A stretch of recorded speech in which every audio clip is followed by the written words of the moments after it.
Good afternoon, everyone. Madam Clerk, are you just about ready on your end? Yes, Madam Chair.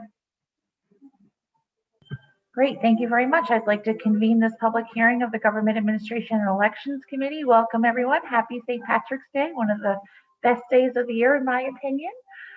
Glad to be here with everyone this afternoon to hear testimony on these important bills before us. I'd like to welcome my co-chair, Representative Fox, and in a moment ask him if he has any welcoming remarks, and welcome our vice chairs, Representative Thomas and Senator Haskell, and our ranking members, Senator Sampson and Representative Mastrofrancesco, and all the members.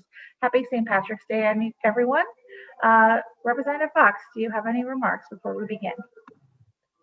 Madam Chair, look forward to the public hearing and working with everyone. Thank you. Nothing further. Great, thank you. Any other leaders of the committee have any remarks before we commence this hearing this afternoon? Senator Sampson. Thank you, Madam Chairman. Good afternoon to you and to the rest of the committee members, and welcome to the folks that are going to be with us today testifying, and also to those in the public watching. I just want to make my my usual statement at the beginning of these public hearings that I've been doing this year, which is it's simple and very polite, but I think a reasonable objection simply to the process. And this is not a reflection of this committee or our leadership here. It's just the legislature passed rules early on in the legislative session to allow our Zoom public hearing process. And while I think it does have some benefits, and it has allowed a lot of folks, and maybe some who are going to testify today, the opportunity to be part of our process, which I think is a good thing. At the same time, I think it also leaves out a good portion of the population, people who do not have the technology or the means to use Zoom or similar type of service to be able to reach us. And I just wanted to make sure that was on the record, Madam Chairman. Happy St. Patrick's Day to all, and I look forward to a lively hearing. Thank you. Thank you, Senator. Any other remarks from my colleagues? If not, we will move forward with our agenda for today's hearing. And the first person on our agenda is Representative Jason Perillo. Welcome, Representative Perillo. The floor is yours. Thanks very much, Senator. It's good to see you all. Representative Fox, definitely good to see you. Representative Mastrofrancesco, Senator Sampson. I am here today to speak in favor, on behalf of the House Republican Caucus, in favor of House Bill 5461, an act concerning jurisdiction over disputes in elections for the offices of state senator and state representative. The purpose of this is actually fairly simple. As you may or may not recall, in the election in 2018, in one particular district in Stratford, the 120th, 75, and this was all accidental, but 75 individuals who voted were given the incorrect ballot. They were actually given a ballot for the 122nd legislative district versus the 120th. So that was 75 people. The election was settled by 13 votes. The Democratic incumbent won by 13 votes over the Republican challenger. Through that process, the Republican challenger petitioned and asked for that a contested election be called. The Constitution and then our rules provide for a committee of 4. 2 Republicans and 2 Democrats to serve on that committee on contested elections. There are 2 members from the Democratic caucus, myself and Representative Candelora from the House Republican caucus. We heard quite a bit of testimony, and no surprise, the 2 Republicans and the 2 Democrats, though we agreed on the facts, we did not necessarily, in fact, we did not clearly agree on interpretation and what those facts meant. Representative Candelora and I might argue that the Democratic members of the committee misinterpreted and incorrectly applied statute. In fact, the Democrats might say the same about Representative Candelora and me, that we were on the exact opposite side of this. A report was presented by the 4 of us stating that we agreed on the facts, but not on the conclusion. And then nothing really happened from there until the last day of session. at 11:45, 15 minutes before we adjourn. And it was suggested that there would be a compromise. That compromise really did fly in the face of constitutionality and previously established judicial decisions. And it just really, it created a perception, actually a real reality, but at a minimum perception that politics had played a role in the House chamber's determinations and actions on this matter. This is not an indictment of any individuals, any of the four of us who are involved in the committee, the leadership of the House. It just is. And I think we need to accept the fact that we are a political body with political motivations and sometimes political agendas. And that colors how we look at things and what we do. And what this bill seeks to do is to take these contested election decisions out of the hands of the legislature and move them over to the judicial branch. Now, you might say, well, hey, the Constitution says that these contested matters are really up to being settled by the respective legislative chamber, and that is correct. However, the Constitution is silent on how the legislature should do that. And in fact, Justice Robinson made it very clear in his decision on this matter, as it was appealed to the state Supreme Court, that indeed, in the absence of statute, the courts did not have jurisdiction, clearly establishing that if there were statute, if the legislature did create an opportunity for the judicial branch to decide these matters, that they indeed would have jurisdiction. So this bill is an opportunity to do that, to give these matters to the judicial branch, which is devoid of the politics that underlies what we do in the House and the Senate, and really creates for the public a very clear sense that there is not political motivation under sitting underneath these decisions that we make. That's the goal of this, and that's what the bill proposes, and that's what I'm asking the committee to consider here today. And I'm happy to answer any questions that the committee may have. Thank you. Thank you, Representative. Thank you for your testimony. Are there questions from members of the committee? Representative Mastro Francesco. Thank you, Madam Chair, and thank you, Representative Perillo, for coming in to testify. Through you, Madam Chair, I have to agree with you. I think this is a really important issue, and you are correct. Unfortunately, this is a legislature. This is politics, and when it comes down to issues like this, it gets partisan. And I believe that is a natural effect, in a natural way that things happen here in Hartford and across the country. So I certainly agree with you that this issue really should be put in the hands of the courts. And I have to say, what's really concerning on it is that, so you have a vote. How many votes was there a difference? Yeah, so it was a 13 vote difference, and 75 ballots were incorrectly given to the voters.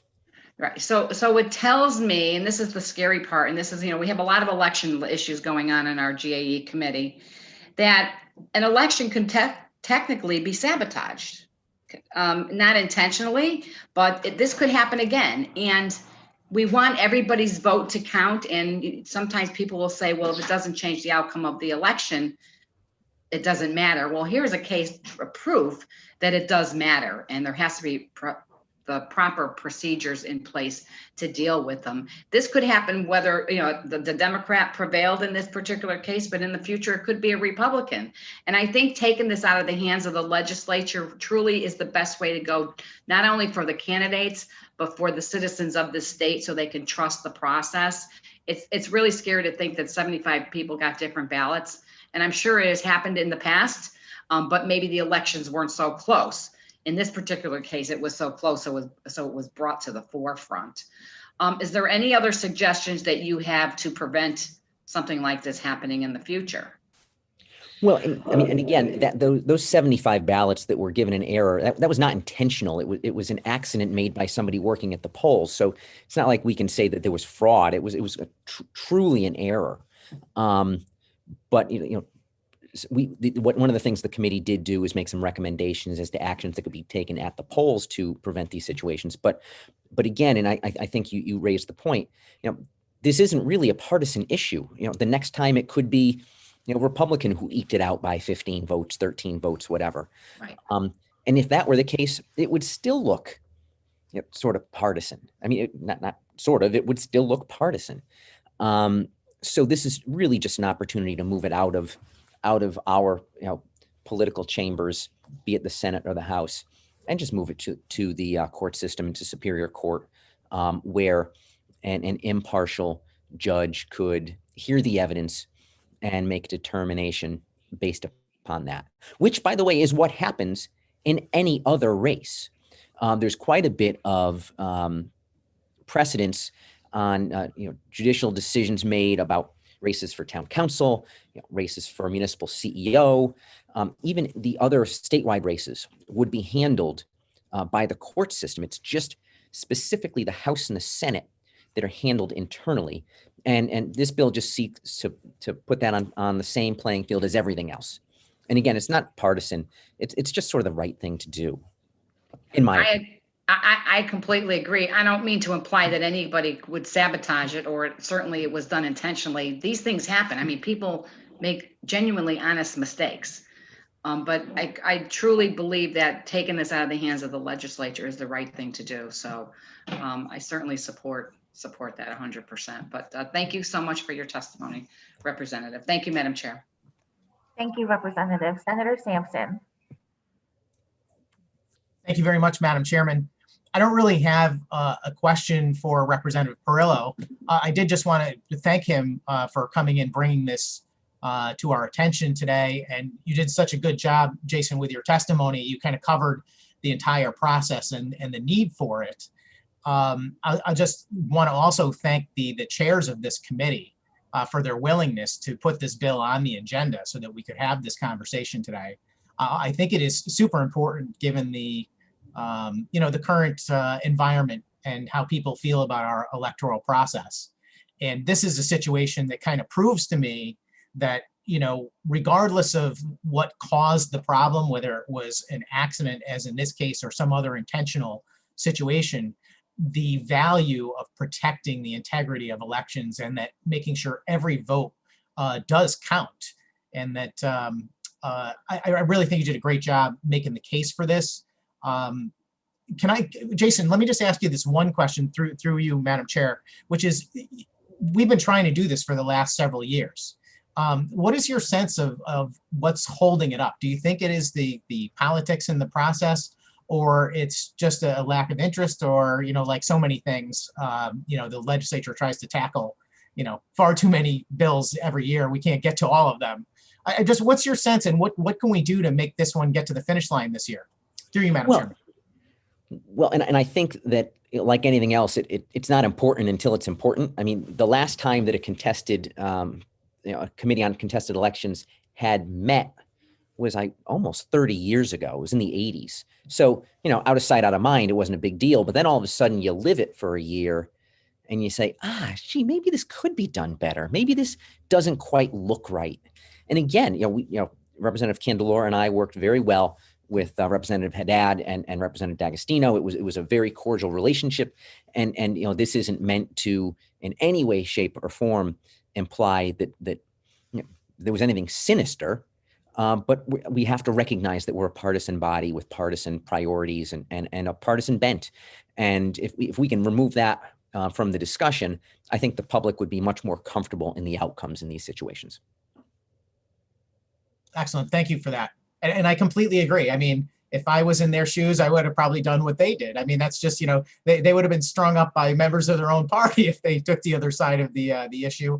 And the same would happen if the roles were reversed. I mean, that's the reason for this legislation, I think, which is to say, look, we recognize, you guys are elected Republicans and Democrats, and you're going to do your partisan duty when the time comes. And that's not the right time, is when we have a contested election. We should let the court look at the facts and come up with a solution. And so thank you very much, Jason. Really appreciate you taking the time to testify and bring this issue forward once again. And thank you, Madam Chairman, for your indulgence. Thank you, Senator. Are there other questions from members of the committee? Representative Thomas. Thank you so much, Madam Chair. Welcome, Representative. Thank you for the history lesson. I'm new to this body, new to this committee, so I appreciate hearing the evolution of some of these issues. Through you, Madam Chair, I just had a question. I'm reading this statute as already applying to many of our statewide offices, Lieutenant Governor, Secretary of State, etc. But you mentioned at the municipal level. Could you speak a little more about how this would compare to what is already in place at the municipal level? Sure, Representative. Obviously, during the course of all this, we reviewed a lot of judicial history and decisions, and there were many related to very similarly contested elections. And I think, of course, now you're going to make me remember. There were a couple of different municipalities where similar things had happened. Again, just errors that were made where there were close elections, and there was question as to what the actual outcome should have been. And in those cases, the Superior Court ended up being the deciding factor in terms of what happened. In some cases, the judge said, "Oh, you have to revote this entire election," and that was done. So when you have that independent body making a determination, that looks reasonable. That looks fair. It is perceived as being such.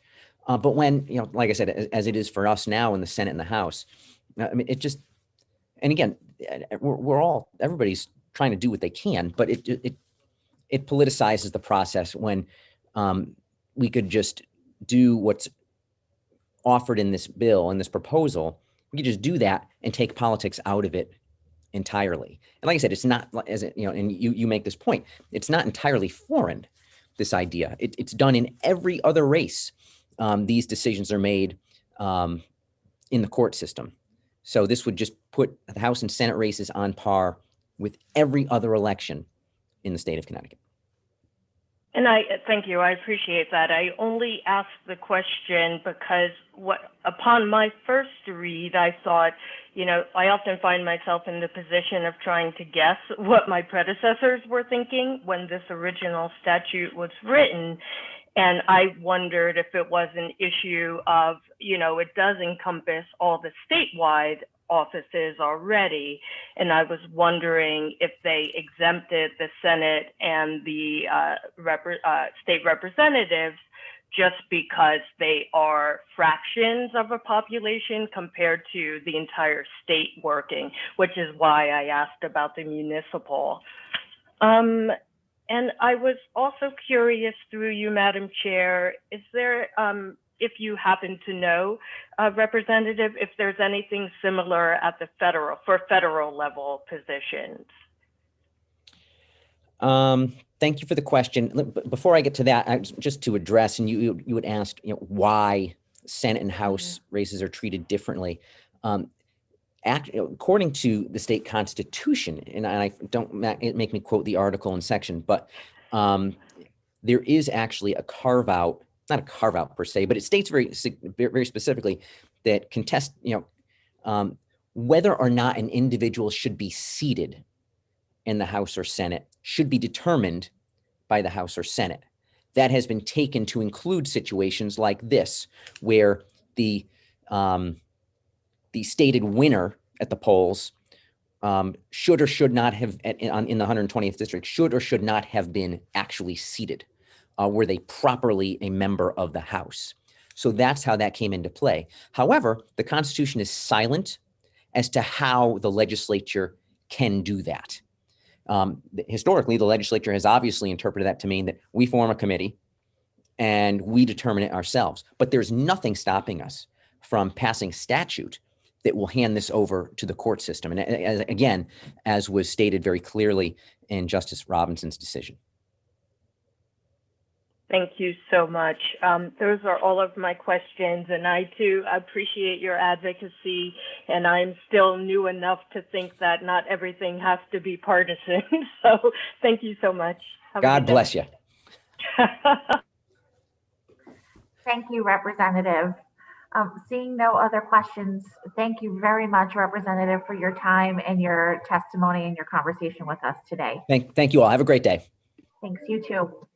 Next, we will hear from Peter Lewandowski, who will be followed by Chris Parkin, who will be followed by Kathy Flaherty.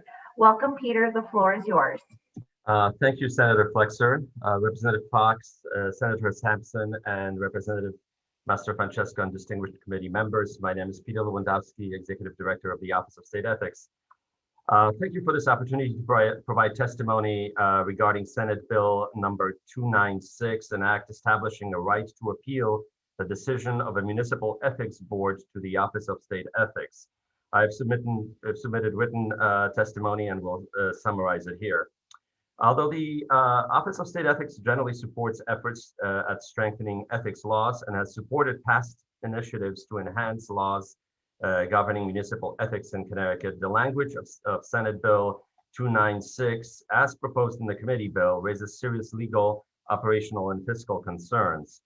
Under the proposed bill, the Office of State Ethics would be responsible for handling appeals from all 169 municipalities, each with its own distinct code of ethics. Such responsibility would require a substantial increase of resources within the Office of State Ethics.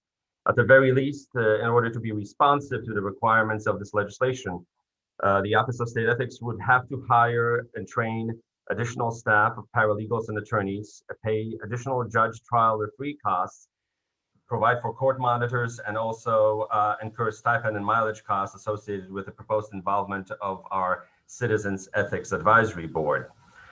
Past legislative efforts to extend the Office of State Ethics' jurisdiction to enforcement proceedings over municipal ethics were premised on a uniform code of ethics for all municipalities, just in a similar fashion as is done at Freedom of Information Commission with its administration of a single Freedom of Information statute, and also State Elections Enforcement Commission that's charged with providing services to municipal candidates based on state elections law. The Office of State Ethics supported such efforts in the past because they provided clarity and efficiency by the administration of a single code of ethics. However, even with these past proposals, the primary concern was always the adequacy of our resources. Now, the bill, with respect to substantive concerns that we have as to the language, the bill is not clear as to whether the decision of the municipal board to be considered on appeal has to be a written final decision. Although the aggrieved person may appeal a decision that presents an issue of law, does this mean that they are just appealing the interpretation of the law? And can they open up the facts again upon appeal? It is unclear whether the Office of State Ethics Enforcement Officer, in determining whether it's a viable appeal, would be opening up any facts. The language of the bill seems to suggest that the aggrieved party may appeal the decision of a municipal ethics board at any stage of the municipal proceeding. Again, such potential for appeals at any stage of the municipal proceeding will likely impact Office of State Ethics operations in the absence of adequate resources. Further, under Section 3 of the bill, it is not clear whether the appeal is to be treated as a complaint. As written, the appeal technically triggers an investigation. Does this mean that the Enforcement Division handles the appeal? And in addition, does this mean that an investigation or evaluation would gather facts and make preliminary determination as to whether the appeal has merit before proceeding to a probable cause hearing and then the final hearing pursuant to Section 1-82 of the statutes? In addition, it is not clear from the proposed language precisely who at the Office of State Ethics would hear the appeal. Would the Ethics Enforcement Officer be responsible, or would this be in a domain of the judge, trial, or free? And would the interested parties have the opportunity to file briefs with the Office of State Ethics to consider them on appeal. Under the provisions established in the State Code of Ethics, a full board hearing, which follows a probable cause hearing, is to take place over which a judge, trial referee presides. In the board hearing, a judge, trial referee determines questions of law. The board determines questions of fact. However, in an appeal, the only questions are as to the questions of law. This essentially nullifies the need for a judge, trial referee, and at the same time places the board in a position that they are not used to in such setting. However, the language of the bill does not provide clarity as to the role of the judge and of the board. Finally, if the board is to play a significant role in municipal ethics appeals, the bill puts an incredible imposition on our volunteer board, particularly under the current in-person presence requirements, which are noted in Section 1-82. The Office of State Ethics already struggles to hold its own regular board hearings under that requirement within the prescribed timeframes because of scheduling conflicts and quorum issues. Again, the Office of State Ethics hopes that the foregoing concerns are given adequate attention before the bill advances any further.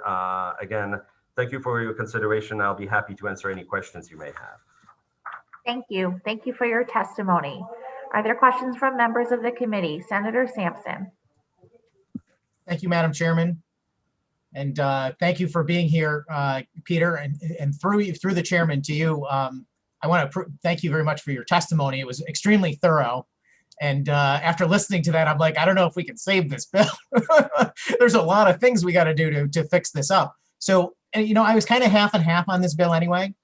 Part of me looks at it like maybe we do need a Supreme Court, ethics decider, so that if the town can't figure it out, they do have a resource, just like we do in judicial proceedings. But at the same time, I do have concerns about, preserving the autonomy of the municipal boards of ethics. And as you know, I've also been against a uniform code for all of the towns. So I'm kind of in a quandary on that. So I guess my question through you, Madam Chairman, Peter, if we were able to resolve all of the, individual concerns you had about the bill not being clear about what should happen, and we could even take care of the financial concerns, because obviously there's going to be additional burden on your office. Is the bill workable in theory, that the Office of State Ethics could operate kind of as a last, Supreme Court kind of situation for municipals? Sure, absolutely, and granted that, of course, if we receive adequate resources and address those concerns that I've expressed, as I've said at the beginning, the Office of State Ethics always has supported these type of initiatives. But again, for us, the details are critical, and especially we want to make sure that the law is not set up to fail. It doesn't set us up for failure, but also it's workable. And so far as we see it, this committee bill is not workable under the current statutory scheme that's in place. And obviously that's just separate. That's just actually in addition to our concerns about the resources, as I pointed out, having adequate staffing to do justice to this bill. Understood. Thank you very much for that answer. I have just one more question, which is through you, Madam Chairman. Peter, if we were able to, well, let me ask you this. Is it a limiting factor that the state does not have a uniform set of code of ethics for all municipalities? Would that prevent this from ever working, or it could still work, and the state office would be able to navigate the fact that the towns might have their own code of ethics? I guess that's my main question to determine whether I can support this if we figure things out. And that's my final question. Thank you, Madam Chairman. Sure. So one of our concerns is obviously, dealing with different codes and obviously 169 towns. It all depends how the appeal process is set up. Because again, if we are potentially diving into determinations of not only law, but there are some ancillary factual questions that may pop up. This can be set up to be overwhelming endeavor, and that's our concern. Absolutely, it's much easier to deal with a uniform set of laws, just like, as I pointed out, our sister watchdog agencies do, Freedom of Information and State Elections Enforcement Commission. So clearly, having a uniform set of laws with respect to municipal ethics would be easier to administer and provide efficient response to folks who are seeking resolution from our office. But it's not. I'm not saying it's not impossible. It's just it would be a big hurdle to take on.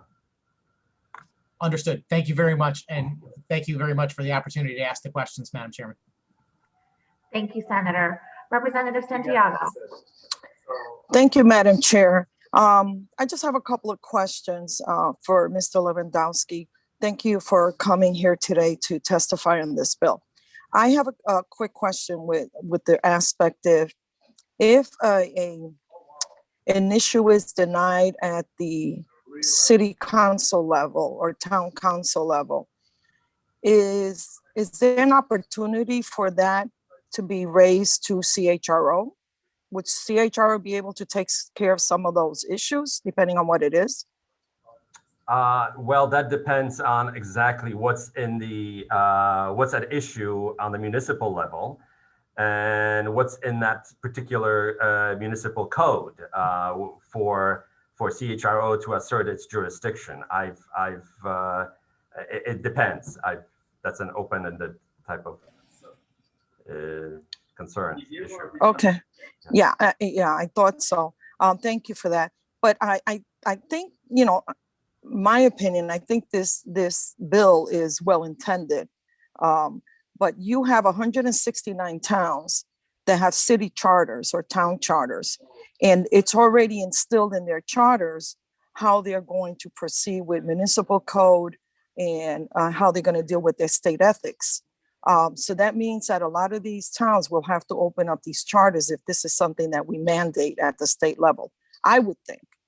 And a lot of towns don't like or will not open up a charter because it opens it up for other issues within that town. What's your opinion? Yeah, absolutely. And we're very much cognizant of this concern that clearly if a mandate were to come from the General Assembly for towns to provide a uniform code of ethics, for example, yes, towns would be required to open up, some towns, not all, but some towns would be required to open up their charters, and that's obviously an involved process. We've noticed this concern expressed in the bill that we are proposing. It's a different bill that I testified a week ago, requiring all towns to adopt a municipal ethics code. Most of them already have, and they will not be impacted by the proposal because we recognize the fact that clearly that's an involved process, and we're not imposing a uniform code of ethics. We are rather, it's really up to the town to adopt their own, whether they have to open a charter. So most of them do not even have to do anything because they already have an ethics code in place. So, but to go back to your question, absolutely, we're cognizant of the fact that that would be an involved process. And I just have one more quick question. Now, if at the I was on the city council for 8 years in Meriden. So I've dealt a lot with the municipal codes and the ethics committee and all these other issues. Now, if a person at the local level doesn't like the decision that a local ethics board makes, I believe that his next step, if that person, he or she wants to, they can always sue the city if they're not happy with what is going on or what the decision is made. It might be the case in most cities or towns. Is that something that you've heard? Yes, some towns have that type of provisions, and again, it varies from town to town right now. The ability to appeal, however, is somewhat limited in many respects. So, but again, it varies because of the various codes of ethics and various provisions that the towns currently have.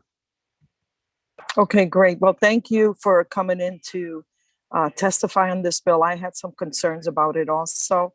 And that's it. Thank you, Madam Chair, for letting me ask those questions. Have Thank you, a great day. Thank you, Representative. Representative Master Francesco.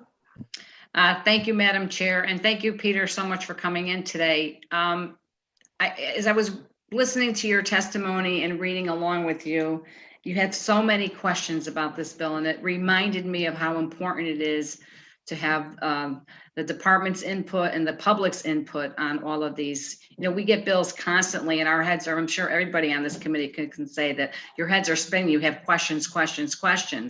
And certainly I think you've done a tremendous job bringing those out. Did you have, and through you, Madam Chair, did you have an opportunity to speak with the proponent of the bill to address any of your concerns on this prior to the bill being written? Through you, Madam Chair. Yes, prior to the release of the committee bill, I had a conversation with Senator Lopes about this issue, and we had a conversation about our concerns. At that time, obviously, we didn't know the details. My only principal concern that I've expressed to Senator Lopes at the time was the whole concern about resources, adequate resources to be responsive and do justice with respect to the jurisdiction that we would have over appeals. That's prior to the details of the committee bill that's before us. And after seeing the committee bill, obviously all the details popped up and concerns at the same time as to what is Office of State Ethics being asked to do, and specifically how that would, what type of problems it creates with our current statutory scheme of hearing of our board's involvement, the judge trial referee's involvement, ethics enforcement officers, and so on. Everything that I've recited here. Okay. Well, thank you so much. As I mentioned, I think it's really important that these conversations continue. And as legislation is, the language is put together, obviously more questions come up. But in the end, on any piece of legislation or policy that we put together, there are always some unintended consequences. So I always believe that those things should be ironed out ahead of time, so we don't have these questions. So I thank you so much for your testimony, Peter. Thank you, Madam Chair. Thank you, Representative. Seeing no other questions or comments from members of the committee, thank you again, Peter, for your time and your testimony today. Thank you. Next, we will hear from Chris Parkin, who will be followed by Kathy Flaherty, who will be followed by Samara Johnson. Welcome, Chris. The floor is yours. Good afternoon, Madam Chair, members of the committee. My name is Chris Parkin. I'm the chairman of the Reading Board of Education, and I'm speaking today on behalf of the board, which has unanimously endorsed the concepts behind Senate Bill 183, an act regarding electronic meetings under the Freedom of Information Act. And I first want to thank the members of the Reading delegation, Senator Haskell, Representative Hughes, and Representative Ellie Brennan for sponsoring this legislation, and also thank members of the legislature and the legislative leadership for moving public hearings to this Zoom platform for this legislative session. It exponentially increases access to members of the community, particularly those further away from Hartford. And I know personally I would not be in a position to testify if I had to commute 3 hours round trip today to be before you. It's our hope that this platform continues for future public hearings and future sessions, and also I think is ultimately proof of concept of some of the benefits of Senate Bill 183 with respect to expanding the FOI Act to permit electronic meetings to be as of right purely.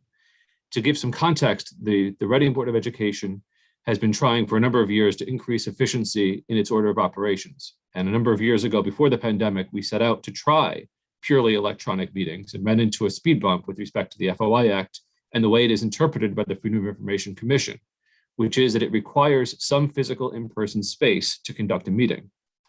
Prior to the pandemic, we'd found some creative workarounds, including setting up a conference room with a speakerphone that people could dial into and provide public access that way. However, when the pandemic set in and the entire world pivoted to an electronic setting, it was proof that not only could these meetings be done, but they could also improve all of the goals of the underlying Freedom of Information Act. We've seen an increase in transparency, an increase in participation among the public, improved access to the public, and ultimately, by allowing local agencies to set purely electronic meetings, it also increases the availability of members of the public to participate in local government. For example, we have many members of our community who commute to New York City every day who simply cannot be present to be part of local agencies and local boards and commissions, which are really the heart and soul of how our 169 towns operate every day. Allowing agencies to individually set rules to allow public meetings to be held purely electronically would be a common sense 21st century improvement to the FOI Act that would clear up questions as to what electronic participation means in the act that hasn't been amended to address this in the internet age, and would go a long way to improving transparency and participation. And the Reading Board of Education strongly urges its passing. Thank you. Thank you. Thank you for your testimony. Are there questions or comments from members of the committee? Senator Haskell, the floor is yours.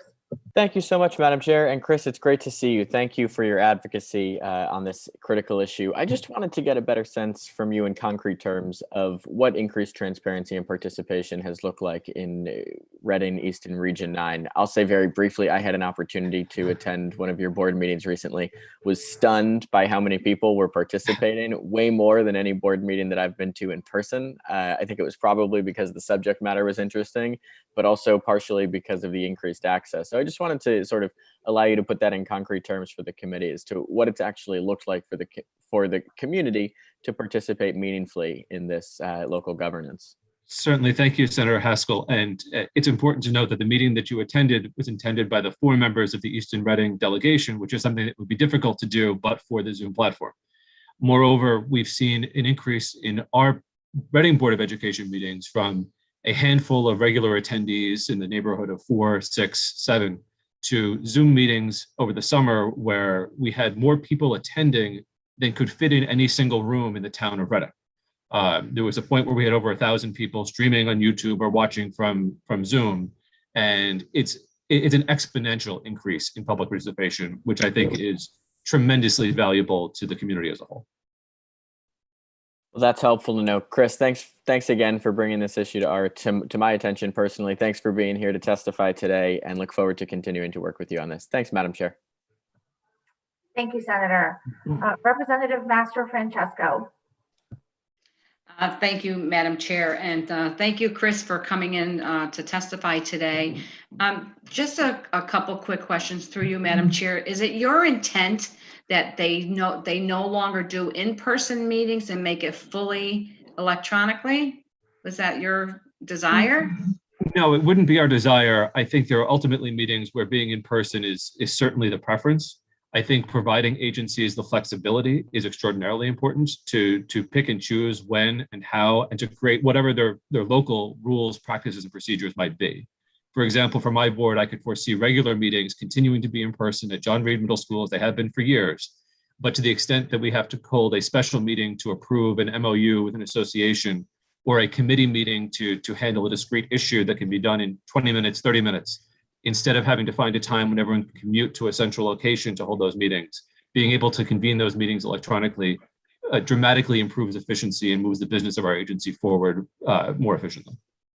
So would you through you, Madam Chair, so would you suggest that the meetings also be held in person and then possibly electronically through Zoom, so they can do it both ways? So because my concern is that I love the Zoom, I love the participation of the public. I don't think anybody can dispute that. It's wonderful that we have so much. And myself, I've sat on our town council here for over 10 years, so I understand you don't get a lot of people to come out to those meetings, right? And you have a public hearing like on the Board of Education budget, you have a handful of people there, and it would be wonderful to hear from everybody. So I like that. But what I am concerned about is that there's no more public interaction. And there are some people that are not computer savvy, right? They can't get on the internet. Just the public, they just enjoy going out and to visit their town and just sitting there listening to the meetings. So I was just wondering if it would be, should towns be able to certainly have to hold their meetings in public, but then also as an add-on, add the Zoom to it so people can communicate either way, via Zoom, and they can be there in person at the same time. Through you, Madam Chair. I would be careful with exacting too many burdens upon agencies, because we're not just talking about town councils, we're talking about everything down to water pollution control commissions and agencies that should have flexibility with respect to how they comply with the FOI Act. Our board has recorded videos of meetings going back probably 7-8 years and posted them electronically after the meeting as a matter of course. 2 years ago, we started live streaming everything to Facebook to improve efficiency and transparency as best that we possibly can. But to the extent that there was an obligation to have permanent hybrid meetings, I think what would then happen is you're imposing a financial burden upon lots and lots of agencies to find the technology to make a hybrid meeting work in a way that is technologically feasible. If you've ever participated in a hybrid meeting with somebody who's not set it up right, you know how incredibly frustrating that can be. So it's important that that agencies be given the flexibility to conduct meetings that suit their new needs while also complying with FOI. Okay, well, thank you for answering my questions. Thank you, Madam Chair. Thank you, Representative. Senator Sampson, the floor is yours.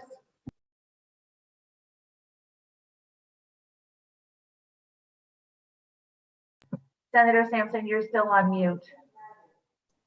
Sorry about that. One of the minor drawbacks of the the Zoom world. Thank you very much, Madam Chairman. And I was actually contemplating lowering my hand because of the conversation you just had with my colleague, Representative Mastrofrancesco. It's more or less the same thing. You may have heard my comments at the start of this meeting, which is, we are constantly struggling with this idea of providing access. And, historically, we've provided our access in a public format where people meet in person. And obviously, the world's shifting to a more of an electronic, model. I just concerned that we might leave some people out of that process.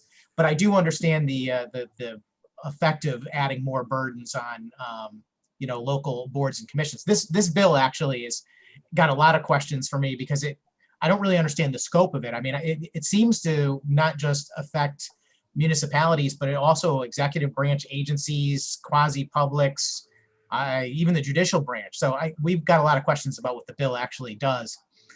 I guess what I would ask you though is there maybe a solution that you could come up with where municipal meetings, not every one of them requires public input. So it might be just a situation where only the meetings that would allow for public comment would have to be done in person and by streaming. Would that be more of a solution than saying that every meeting has to be done as a hybrid? Through you, Madam Chairman.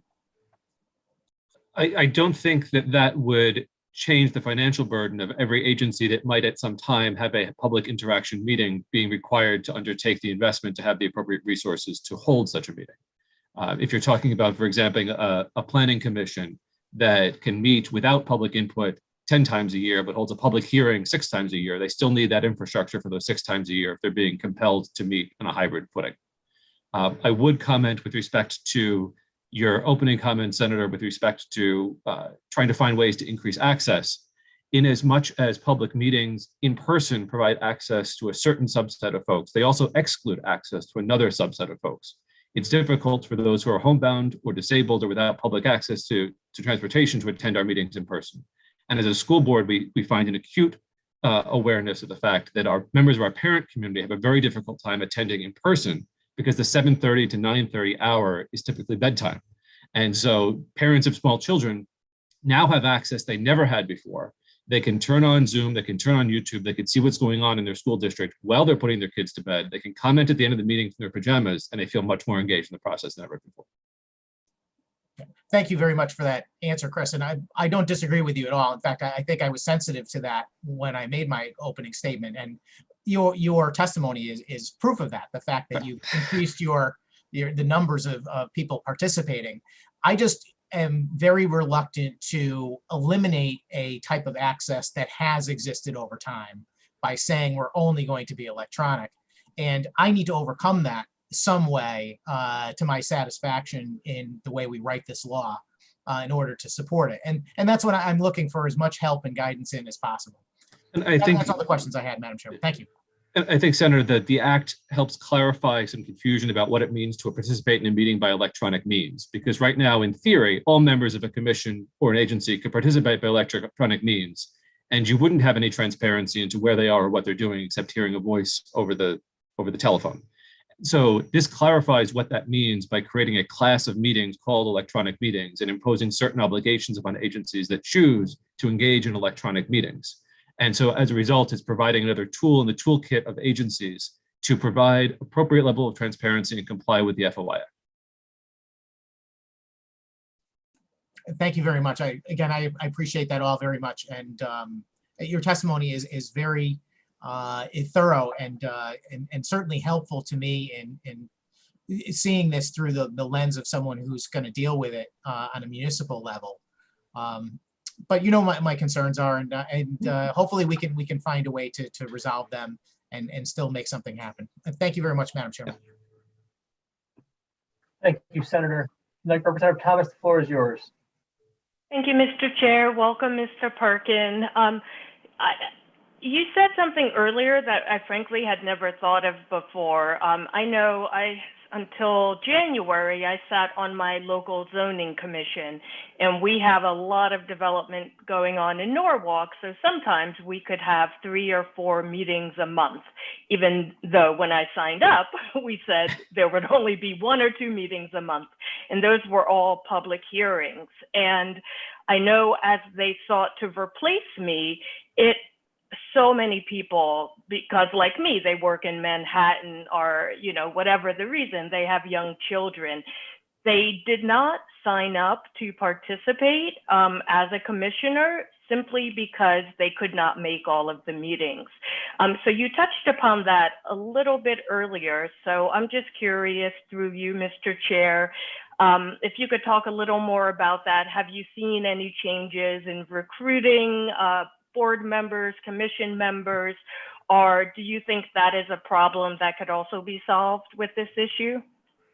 I think, Representative, we have a wealth of talent in our communities in a variety of areas, including the planning and zoning function.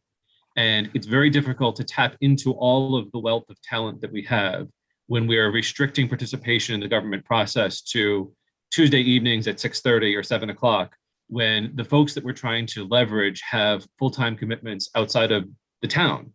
And the extent to which we can provide relief to allow for more meaningful participation will help increase the likelihood that folks will step up and fill those very important roles. I don't think I'm speaking out of line when I say that when you look at most town boards and commissions, the average age is probably close to retirement, and we're not leveraging the full breadth of the talent of our communities in Connecticut.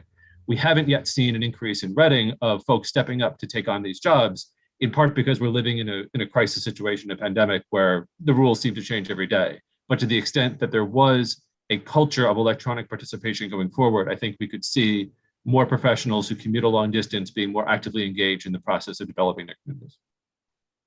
Thank you so much. I so appreciate you raising that. I certainly would have gotten more engaged earlier when if I had had that option. So thank you, and thank you, Madam or Mr. Chair. Thank you, Representative Carpino. Thank you, Madam. Mr. Parkin, just 2 points. We agree on some and we disagree on others. Perhaps our communities are a little different. In my community, it is not the ability or of individuals to make time for their public service commitments. Everybody who wants to serve does that willingly and knows what their commitments are, but at least in my communities, and maybe we can work on this as a General Assembly as a whole, it is the vicious rhetoric that often meets public officials, even at the local level, that scares off many individuals in my community, at least, both sides from wanting to run. So I just want to put that out there. I wish that a proposal like this would suddenly open the floodgates for folks wanting to serve. Like many others, I too came up through my local boards and commissions. But I believe it's the rhetoric that surrounds sometimes making difficult decisions. But I disagree with your point on making everything remote. And I just wanted you to hear a different perspective. I had both of my kids during my service, one here and one coming up through the local ranks. And we all make our adjustments. I fully support Zoom for community members who want to weigh in. I agree with you. We have seen it in some instances till 9 a.m. here, what increased access allows us to hear from our constituents. But I very much have real concerns with public officials at the state or the local level being cut off from their constituents and only being available remotely. There is so much of an interaction, not just amongst members of the board or commission, but amongst public. And you can't step away from a meeting and call a recess because you see something going on in the folks in front of you and go and walk down a hallway to consider a point. And I just want you to be aware of that. And I thought it was important for you to hear, because our greatest frustrations in my community were with Board of Ed meetings. Yes, we had more participation, probably because folks were very concerned as to what was going on in the early part of this academic year, but parents were very frustrated by the inability to have some in-person presentation to be before their Board of Ed. And I'm not talking about the public health concerns, we all respected those, but I heard from many parents, and I continue, that want to have access to their members. So I just wanted you to hear that perspective as well, because I think it warrants being heard. Thank you. Thank you, Madam. Certainly, if I may respond briefly, Senator. Sure. I think I hear you and I understand the perspective. And I think that ultimately this act doesn't push down a mandate of electronic meetings. It provides an option for electronic meetings. And to the extent that a board and commission is acting in a purely electronic manner, in a way that creates distrust or frustration in the community, ultimately, the remedy is one that's political, and that is to remove those members from boards or commissions to the political process and replace them with folks who are more responsive to those needs. And I can say, as a member of a Board of Education leading during a pandemic, we can make nobody happy most of the time because of the concerns and the struggles with everything to do with in-person learning, in-person meetings, electronic, anything. So I think we've all been called every name in the book, and we're sensitive to that. But certainly, I think that providing this option is ultimately going to be very important to agencies. Madam, if I could just clarify. So there were frustrations with many of our boards and commissions. I don't want you to think it was directed solely at our Board of Ed. We have an amazing Board of Ed. We don't always agree, but everybody who serves on at least my boards of eds are been very respectful and gone above and beyond, particularly during the last year and week, give or take. And we will just have to agree to disagree, because I believe that the very inherent ability for a board to prevent individuals from appearing in person is concerning. And this bill, in my read, and I read it a few times already, allows them that opportunity. And the very threat of having public participation in person being avoided scares me. But thank you, sir. Thank you, Madam. Thank you, Representative. Seeing no other questions or comments from members of the committee, thank you again for your time and your testimony today. Thank you, Madam Chair. Next, we will hear from Kathy Flaherty, who will be followed by Samara Johnson, who will be followed by Jeffrey Berger, who will be followed by Dimple Desai. Good afternoon, Senator Flexer and members of the GAE committee. My name is Kathy Flaherty. I'm the Executive Director of Connecticut Legal Rights Project. We're a statewide nonprofit based in Middletown that provides legal services to people who get mental health services from the Department of Mental Health and Addiction Services. I've submitted written testimony on 2 bills, 183 and 5320. Support 183 because I believe that it allows for more remote participation versus requiring that meetings be remote only. And I think in terms of accessibility for people with disabilities, it's a positive. 5320, I'm a little confused by because the Help America Vote Act was passed almost 20 years ago. And I believe the things that you're trying to require are things that federal law already requires. I would encourage you not to establish a task force, but instead reach out to the folks at Disability Rights Connecticut. They are the federally funded protection and advocacy system for the state. They get funding under HAVA to protect the rights of people with disabilities to vote. I don't think you need to gather together a task force or a working group when the law is already clear what the rights are. That was really all I wanted to say today. I'm happy to answer any questions if anybody has any. Thank you. Thank you so much for testimony and your time today. Are there any questions? Representative Mastrofrancesco. Representative, you're still on mute. Yeah, I just realized that. Thank you, Madam Chair. Thank you, Kathy, for coming in to testify. Just a quick question on Senate Bill 183. What would you, your suggestion, or what would you say to people who want to come in to their towns and go to live meetings and interact with their town officials, that they would no longer have that opportunity to do that? What would you say to them? Through you, Madam Chair. If I may answer, I didn't read the bill as saying you are required to only have remote meetings. Maybe I'm misinterpreting legislative intent, and maybe maybe the writing needs to be more clear. What I interpreted this bill to do was say these are the requirements if you are going to have a remote meeting in terms of access. I have been to my town hall, actually not the new town hall because it just got constructed in Newington during the pandemic, so I haven't been in that building yet. But I was at the old town hall for planning and zoning meetings. It was the worst room ever. It was too small, it was too crowded, it was in the basement, it had no ventilation.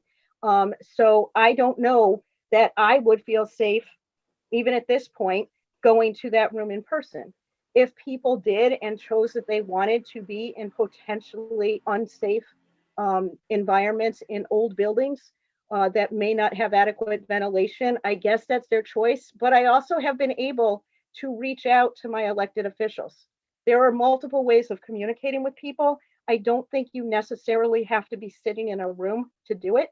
But I miss all of you guys. I miss not being in a room at the legislative office building. But I can also tell you, I've been dealing with long COVID for a year. If you reopen the building, I would have still been testifying by Zoom right now.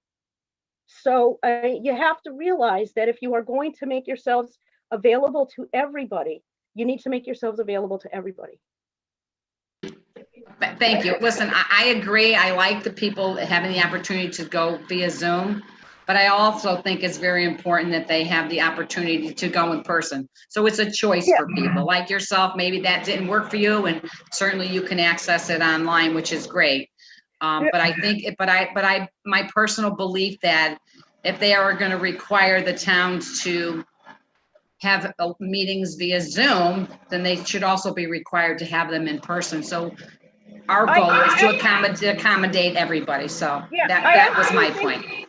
I think we sort of agree. We may be in the same place if I can respond to that, because I think when it gets to the point where it's safe to do so, the ideal that I would like to see as a person who's an advocate for people with disabilities in general anyway, is that when meetings restart in person, because I think we all know that at some point that will happen, that you also still keep the remote access available. And that's, if this bill does that, that's what I'd like to see, and make that clear. Okay.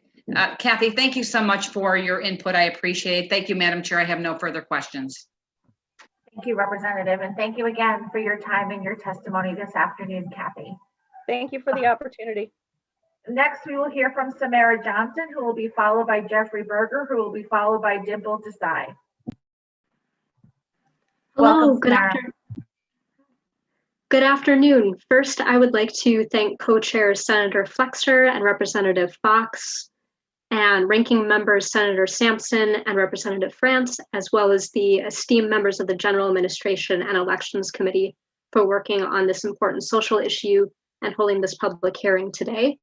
My name is Samara Johnson, and I am a graduate student at the University of Connecticut School of Social Work and an intern with the Dodd Human Rights Impact. I'm here to testify in strong support of House Bill 5320, an act concerning accessibility to voting for individuals with certain disabilities. Accessibility rights, disability rights are human rights, and we as a society need to overcome this inaccessibility and exclusion. Under Article 21 of the Universal Declaration of Human Rights, everyone has the right to take part in the government of their country, directly or through freely chosen representatives. Everyone has the right to equal access to public service in their country. The will of the people shall be by the basis of the authority of government. This will shall be expressed in periodic and genuine elections, which shall be by universal and equal suffrage, and shall be held by secret vote or by equivalent free voting procedures. Unfortunately, here in the United States, we are not upholding this part of the declaration, as the right to vote is not equally accessible. According to a report published last year by Megan Brooks from the Equal Rights Center organization, 1/3 of voters with a disability reported difficulty voting, and 60% of polling places were inaccessible and did not fully accommodate disability communities. I agree that creating this task force is to study accessibility in voting is one step to ensuring disability equity in Connecticut, and will put Connecticut as a leader across the country and the world. Although after hearing Kathy Flaherty testify, I strongly agree with her points as well. My suggestion to this committee to improve this bill would be to consider the bill's language regarding the needs of disabled voters. For example, requiring at least one voting device equipped for individuals with disabilities at polling places for each federal election is one step. I urge the committee to keep in mind that 1 in 4 persons have disabilities and are the largest minority group in the world. So therefore, requiring only just one in certain areas could deepen voting inequities if not sufficient to meet the demand, particularly in already underserved communities who are more likely to wait in longer lines. Point for this committee is that this bill act mentions in the language concern for individuals with certain disabilities. However, I urge the committee to keep in mind with this advocacy that disabilities come in multiple forms: physical, intellectual, mental, neurological, visible and invisible, and all persons with disabilities are deserving of equal fair access to voting. Thank you for your time and your work on this important issue. Thank you. Thank you for your testimony and your time today. Are there questions from members of the committee? Seeing none, thank you again for your testimony. Have a great afternoon. You too. Next, we will hear from Jeffrey Berger, who will be followed by Dimple Desai, who will be followed by Thomas Jerem. Jeffrey, the floor is yours. Welcome. Good afternoon, Madam Chair. Before I get into my testimony, I just want to wish yourself and leadership of the committee a happy St. Patrick's Day. In Waterbury, it's really considered a high holy day. And I do miss the St. Patrick's Day socials up in Old Judish, where we had many good times. I think we all do. Yes, we do. Also, Director Desai and Mr. Jerem are on Zoom. If the administrator wants to allow them on, we'll expedite our testimony and be able to answer questions. So, honorable members of the Government Administration's Elections, I'm here to have testimony in reference to opposition to raised Bill 6327. My name is Jeffrey Berger. I'm a State Properties Review Board member. I am accompanied by Board Director Dimple Desai and his staff, Tom Jerem. On behalf of Mr. Greenberg, the board chairman and board members, I am here to express opposition to 6327. The proposed language to remove the board review of the amendments to the total cost basis construction state contracts is contrary to the board reviews required for DAS, Division of Construction Service contracts under statute. This bill is to minimize and restrict the board's authority given by the legislature since 1975. The legislature established this bipartisan SPRB independent board in 1975 as a watchdog entity. Section 1B, lines 32 through 36, related to removing the board's review authority for amendments. Currently, the board reviews the total cost basis construction contracts, typically called design build contracts, D-B and subsequent amendments. This type of contract is utilized by DAS Construction Services when the project meets certain criteria. One of the reasons to select this method of delivery is to save time and money related to design and construction. The DB team consists of a general contractor and architect, engineer, consultants. The DB team designs and constructs the project. The DB team is selected based on qualifications and best value proposal, rather than the typical lowest qualified bid type of selection. Even though the DB team designs and constructs this project, the board has seen many projects where the amendments and projects are not completed on time as agreed upon during the project award process. Cost changes related to owner changes are generally allowed. However, cost changes related to the performance of the DPD should not be the responsibility of the state. The board has on many occasions rejected amendments or part thereof as they are not owner issued or required changes, but negligence of the DB team. For this reason, it is important that the board review is required for amendments to provide meaningful oversight of the DB team's amendments, which result in ultimate savings. Your 3 minutes is now over. Ultimate savings to state taxpayers. The board therefore strongly opposes this bill. Press members to reject proposals under Senate House Bill 6327. Thank you, Madam Chair. Thank you. And I don't know if Mr. Desai wanted to, and I apologize if I'm saying your name wrong, please correct me. I don't know if you wanted to go together and then all answer questions, the group.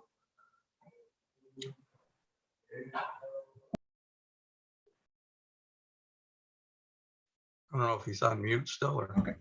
Madam Chair, thank you. I am all set. If you or the members of GAE have any questions, we are here. Okay, great. Thank you very much. Are there questions from members of the committee? Representative Carpino. Thank you, ma'am. Not a question, just really a thank you to, I've known Dimple and Jeff for quite a while, and I really appreciate all of their help on these issues. They've always made themselves available. So I don't have any questions now, but I know that you will, if not these bills or the ones from last week, will always take my calls. And for some of the newer members of the committee, I want them to know that as well, that you've both always been there to answer our questions. So I just wanted to say thank you. I appreciate that. Thank you, Representative. Thank you, Representative Carpino, and nice seeing you. Thank you, Representative. Representative Fox. Thank you, Madam Chair. Good afternoon, Mr. Berger, Mr. Tsai, good to see you again. Good afternoon, Mr. Chair. Same here. Good afternoon. Just, and I say quick question, but it might not be that quick of a question. Is there a way you could just give me some examples of what the amendments might include? I mean, the size or scope generally of the amendments that are referenced in this type of legislation? Yes, Mr. Chair. Usually the amendments are related to if there is a change from the owner. So owner could be a judicial department or any of the state agency who is who has retained these contractors and the DB team to build their project.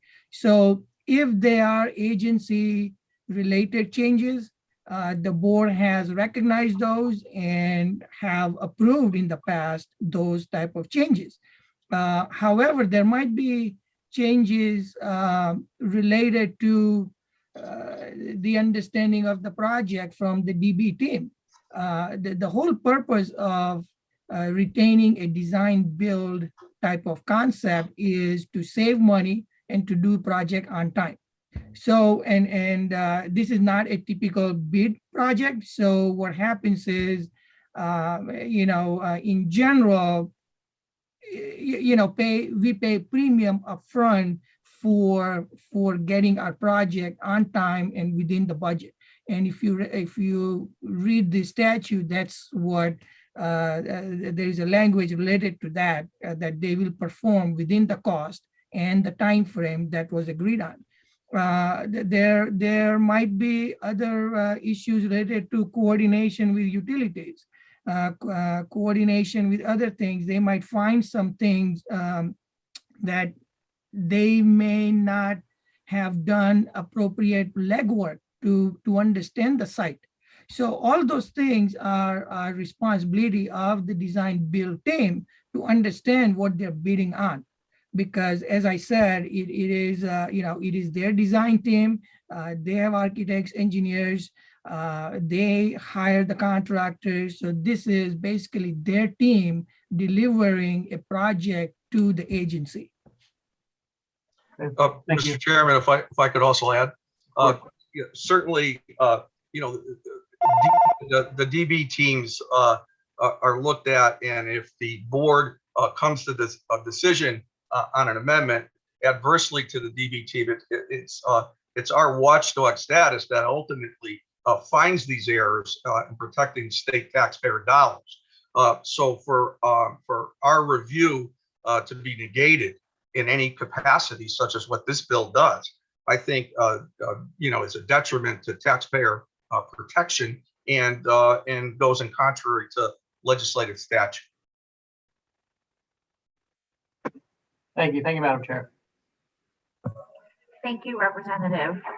Seeing no other questions from members of the committee, thank you all for your time today and for your testimony and your continued work with the committee. Thank you. Thank you, Madam Chair. Have a great day.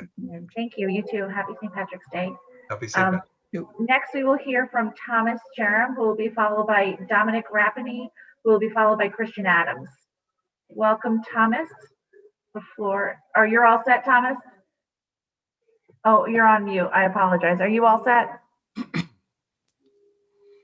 I'm getting the impression he's saying he was part of the State Properties Review Board group, and therefore he's all set. Yes, Madam Chair, he's all set. Okay, great. Thank you very much. Okay. Thank you. Next, we will hear from Dominic Rapini, who will be followed by Christian Adams. Hey, thank you, Chairman Flexer and Chairman Fox and Ranking Member Senator and Senator Sampson and Representative Master Francesco. My name is Dominic Rapini. I'm a businessman from New Haven County, and I've been a Connecticut voter for over 40 years.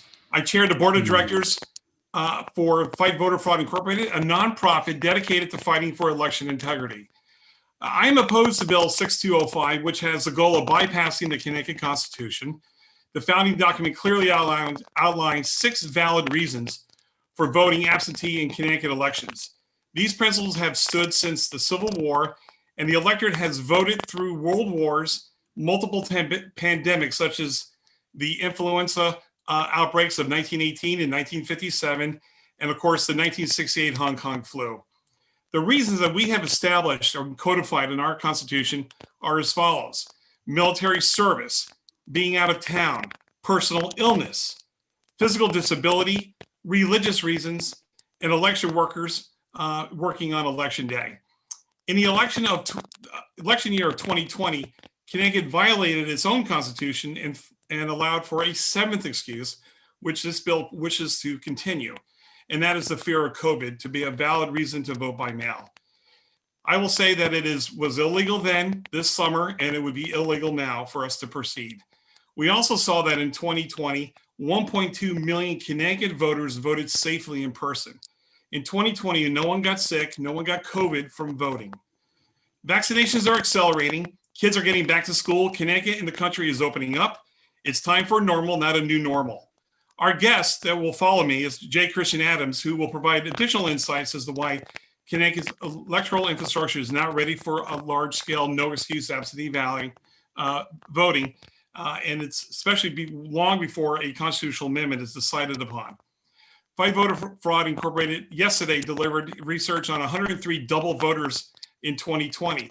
People with the same name, addresses, birth dates, but different voter IDs that voted twice in our election.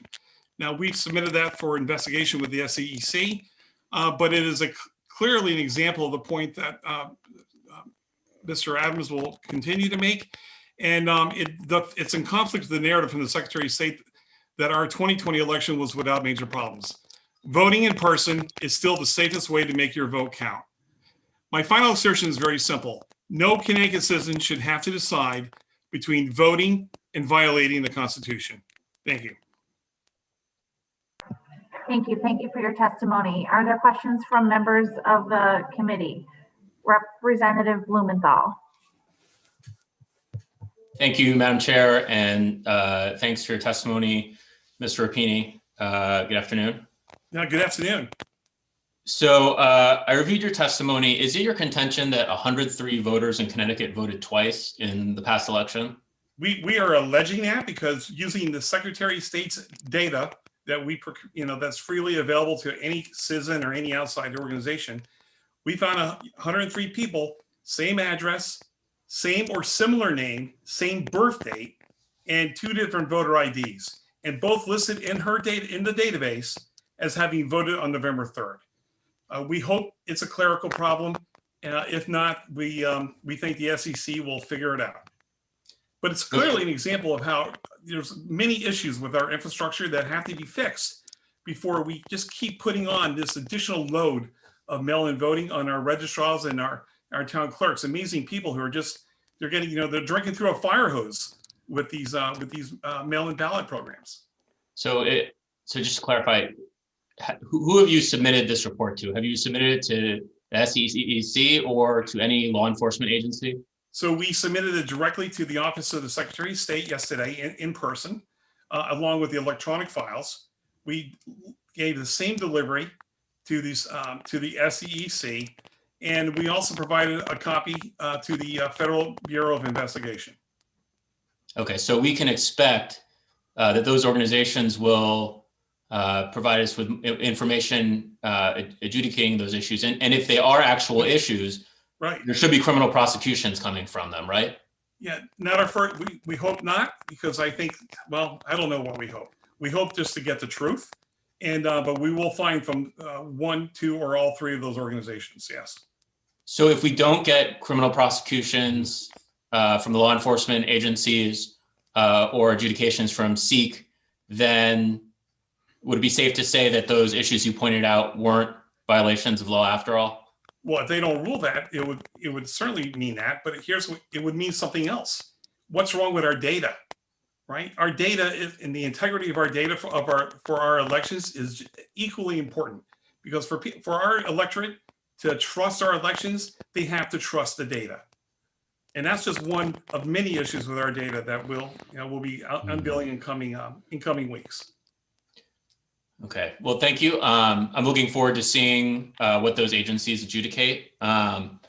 So it seems like, oh, and also you made reference to Mr. Adams's report. Did you read his written testimony? We did. You described his testimony as referring to absentee voting. His testimony, in fact, refers to unsolicited vote by mail ballots. Is that your understanding as well? So those are similar concepts, right? Either way, the vote is delivered through the Postal Service.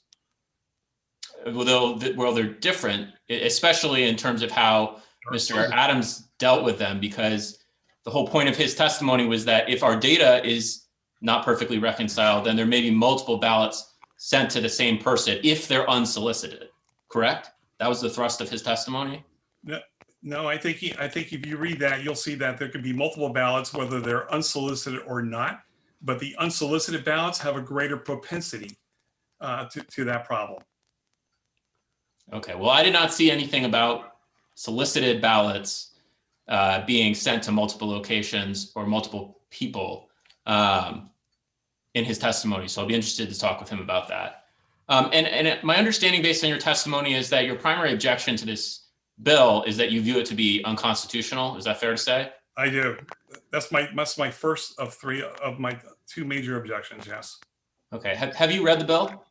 I have, 6205. And have you read the Connecticut Constitution?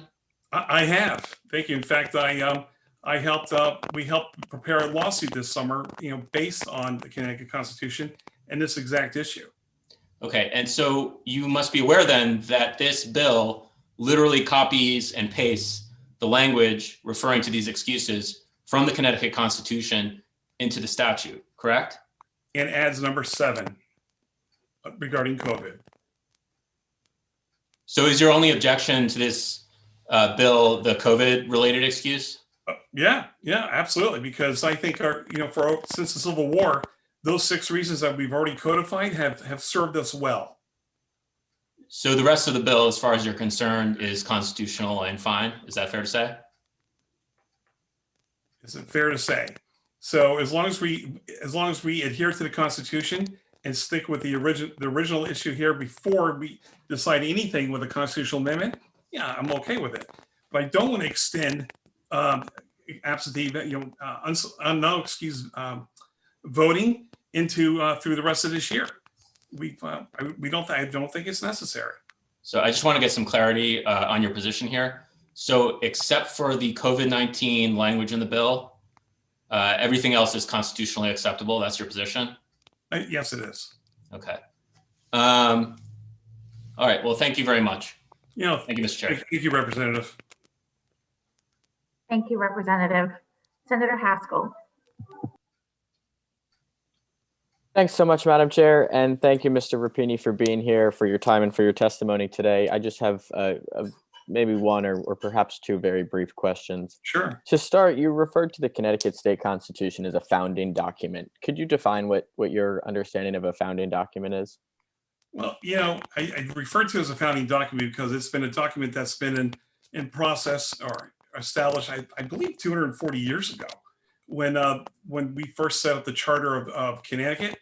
I don't know the exact details of the timeline of our Constitution, but it's been with us for the majority of the history of this state.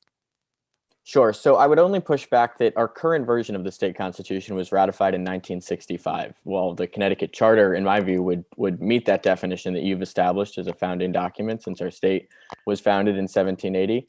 In my personal opinion, and it sounds as though in yours, a document that was written and ratified in the 1960s wouldn't necessarily meet the definition of a founding document, your definition of a founding document. But I want to move on to the substance of your testimony, your written testimony. You said, nobody got sick or died because they voted at the polls in 2020. Right. Is that correct? That's my understanding. So how do you know that? Are you a public health official? No. How do we know they didn't? I mean, how do we know that right now, based on the information that we have from our public health people, no one's reported any spikes related to our election. Nothing came from the Secretary of State's office, which I'm sure was monitoring that very closely. So based on public information, it's reasonable to assume that we all 1.2 million people voted safely. And the measures we took on election day were extraordinary and very well done by the Secretary of State. We were safe for space.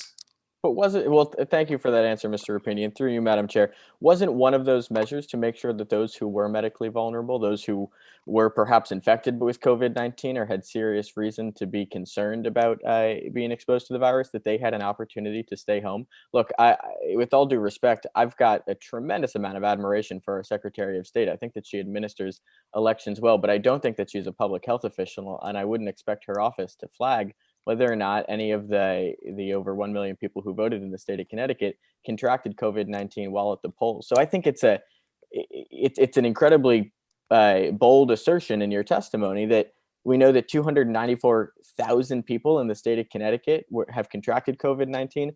As of today, 7,799 of them have died. Mm-hmm. But there's, in my mind anyways, a complete absence of proof to your assertion that nobody got sick or died because they participated in the election. I'm not walking into today's hearing saying that they absolutely did. I think that we avoided that scenario in many families, thanks to the fact that voters had an opportunity to vote from the safety of your own home. But I Mhm. didn't submit testimony before the committee saying that voters absolutely did get sick or absolutely didn't get sick. So I'll just give you one more opportunity to provide any sort of evidence backing up your statement that nobody got sick or died because they decided to vote in the 2020 election. Well, I would ask you this, proof is a two-way street. Do you have any proof that anybody got sick and contracted COVID-19 because they voted on November 3rd? No, There's nothing in our public records about any issues. So I think it's a pretty safe assertion on our part to say, no, if it happened, that would certainly change our calculus. And but it hasn't happened. There's been no report of that. Well, I appreciate your perspective. It's different than mine. I certainly am not coming Why to we're this here. committee with the assertion that anybody did get sick, but therefore, I don't think I've got a burden to prove that somebody did. I only think that we need to keep that door open as a possibility, given the fact that we don't know where the 294,000 cases in Connecticut, where exactly the virus was spread. So I appreciate your perspective. If there is any evidence in the days or weeks or months to come that it was a safe election with not a single case of COVID-19 being transmitted at the polls, I would welcome your follow-up. And in the meantime, I personally am really grateful that a whole bunch of my constituents who might have had the virus or had a very serious concern about contracting the virus had an opportunity to stay home. And I'm grateful that this bill protects their opportunity to vote safely in future elections. Should it Thank you, pass. Senator. Thank you, Senator Haskell. Representative Thomas, the floor is yours. Thank you, Madam Chair. Welcome, Mr. Rapini. Senator Haskell and Rep. Blumenthal touched a little bit on some of my questions when I read your testimony, but I think there are some elements we didn't cover.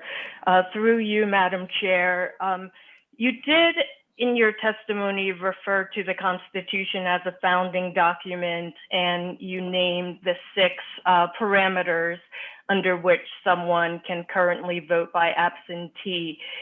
Can you tell me when each of those provisions were added, or are you saying they were all part of the 1965 version of the Constitution? I don't know the answer to that. I do know that the idea for absentee ballot voting originated around the Civil War. And I wasn't prepared to give you the history lesson on that, but I can get back to you on it. Thank you so much. The good news is no need, I already know. The out-of-town provision was added in 1981. The religious reason provision was added in 1965. And the election worker or official provision was added in 1983. So that suggests to me that the founding document argument, it just didn't make sense to me because we have been evolving voter access rights for many years. And in fact, military service was first added for the Civil War. That's why it was amended. And that's, by the way, that parallels the United States Constitution, which is absolutely a founding document and has changed with the progress of our country since its inception. So that is a fair point, but these things can change when it makes sense.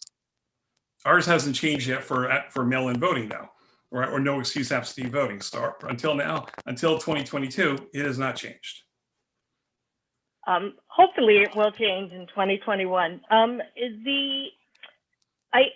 You mentioned through you, Madam Chair, that I have your testimony. You say you're talking about COVID being added in 2020, and you say it was illegal then and it would be illegal now.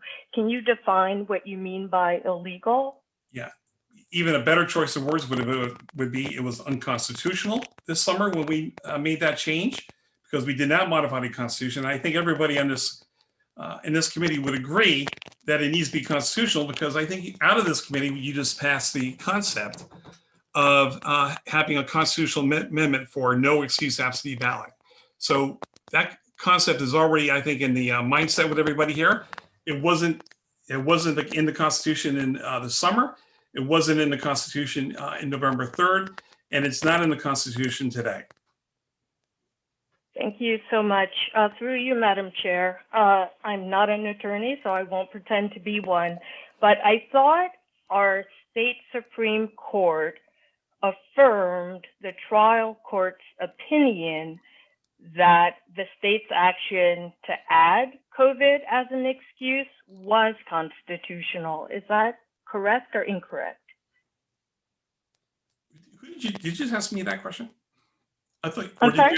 Did you ask the chairwoman that question or me? No, I'm sorry. Yeah, you missed a repeat. Oh, sorry. But through the chair. Oh, I understand. They did not vote on the constitutionality of the issue. They voted to agree that the definition of COVID meets the definition of illness. So that was not a constitutional change, and that's where it stood. I'll have to look that up. I'm not sure that's correct. But the other question Senator Haskell did touch on, where you say in 2020, no one got sick and no one got COVID from voting. You may not have been here when I think one of your colleagues testified a few weeks ago for a different public hearing, but I reported at that time how someone actually texted who was watching at home to remind me that she actually did contract COVID and tested positive the day after the election, and she knew 2 other people where the same had happened. But that's neither here nor there. I agree with Senator Haskell that it just seems an assumption in the absence of data, but I just wanted to give you an opportunity to clarify through you, Madam Chair. I didn't see anything, but was there a public education campaign that I missed asking people to alert their town clerk or the Secretary of State or their public health department if they thought they contracted COVID on election day? Again, are you asking me that question? Yes. Sorry, we have these formalities here that I have been sorry. I have been yelled at for not following, so I'm trying to follow them today. So no, there wasn't. In fact, that would have been a good idea to have that, right? To do contact tracing from the polls, to do some surveying, to set up some public education where people can report if they got something done.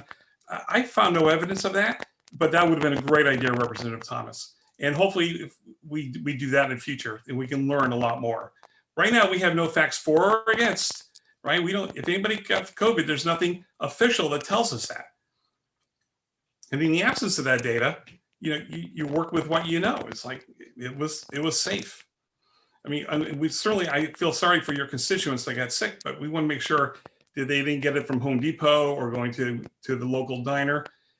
That's what contact tracing does, is helps isolate the source of an infection.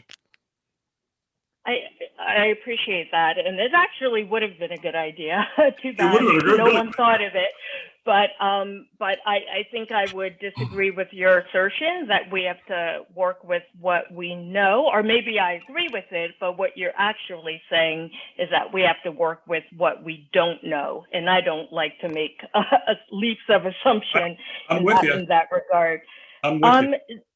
The only other question I had for you, I was so glad you cleared up for Rep. Blumenthal. Your testimony mentioned that you delivered your list of 103 voters to the Secretary of the State. And I did want to make sure you know that that is not the correct body, that it should go to seats. So I'm glad. You understand, we did that as a courtesy, and so that, not that we expect any investigation out of that office, that's not what they do. That's why he went to the SEC. But we want to make sure the Secretary knew about the data issues. So that is something they can build into their best practices for going through the data for our election data and looking for this stuff themselves, and not having third parties, bringing this information to them. It would be a best practice. So did you also alert the town clerks through you, Madam Chair, since they maintain the voter lists for their individual towns? So we have not broken it up by town. If you would like to, we will do that. But right now, we spent a lot of time vetting and getting this out yesterday. That would be a natural next course. Or we thought the Secretary of State might do that and disseminate it to their constituents. That's a protocol that we haven't encountered yet. But we have the ability to do it, and we would be willing to do it. I appreciate that. I assume now that SEEK has it, they will obviously investigate. I think we all want any allegations investigated. But I just wanted to make sure you knew that the Secretary of State does not maintain those lists. It's done at the local level. So if anything else comes up, you might add that into your routing. You Representative, just want to clarify. Yeah, I understand you saying that the Secretary of State's office does not. Sir, I'm sorry, excuse me. I don't know that Representative Thomas was finished with her comments, so I want to make sure she was finished I was before trying to clarify. the testifier No speaks worries. over the representative. No worries. Representative Thomas, was. are you finished? I was. Thank you, Madam Chair. Okay, go right ahead, Mr. Rapidi. My apologies, Representative Thomas, if I didn't let you finish. So, it would be my contention, and I certainly don't pretend to know all the election structure and hierarchy at the Secretary of State's office, but Secretary of State or anybody here with Secretary of State, I would think we'd want to own that data. That data came from that office. And it just took a couple of volunteer analysts to go through this and come up with a variety of issues. And I'm like, if I'm working with all these towns, and I can see all the data myself, I think I would want to do some certain audits of the data just to make sure these things are caught before they snowball into problems. So I understand the separation of church and state, but I think there's a leadership opportunity there for the secretary to go out and say, you know what, let me look at our data and make sure it's what we inspect is what we expect is what we inspect. And that's just as a private citizen, that would be a best practice. And I know you're a data person, so you appreciate that. I am a data person. I'm also, some people accuse me of being a control freak, so I appreciate that. But it's interesting. I had the opportunity to speak with my town clerk a few times in 2020, and I said something very similar to what you said. And I bet it won't take long to guess what he said, which was, the state can't control our data. We need local control of our list. So I will just end with that. And thank you for your time. Thank you, Madam Chair. Love it. Thank you. Thank you, Representative. Representative Mastro Francesco. Oh, thank you, Madam Chair. And Dominic, thank you so much for coming in once again to testify. I appreciate your passion in trying to clean up our voter rolls and all that you do. So I appreciate your advocacy. I want to just take just a moment to apologize to you that, sometimes we're in these public hearings, our colleagues tend to debate the public, which I think is unfortunate. I like to sit here and have a civil conversation as opposed to getting into a debate with someone. And I don't think that is really a proper, but so I want to apologize. Everybody's doing their job here, and I get it. Step up.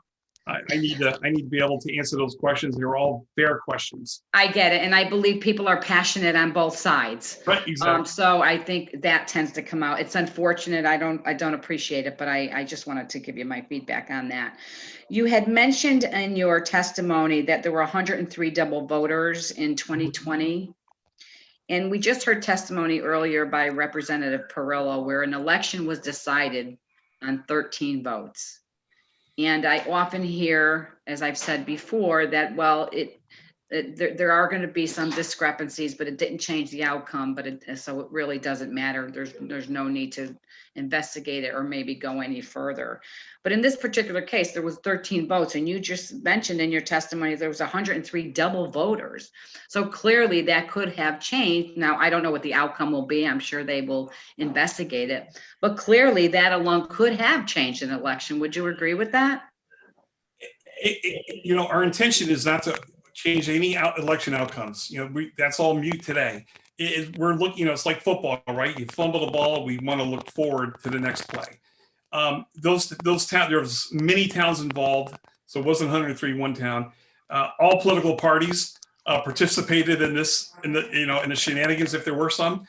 So we can care about data and about the best practices of our state, checking our election data, then make sure that it is good.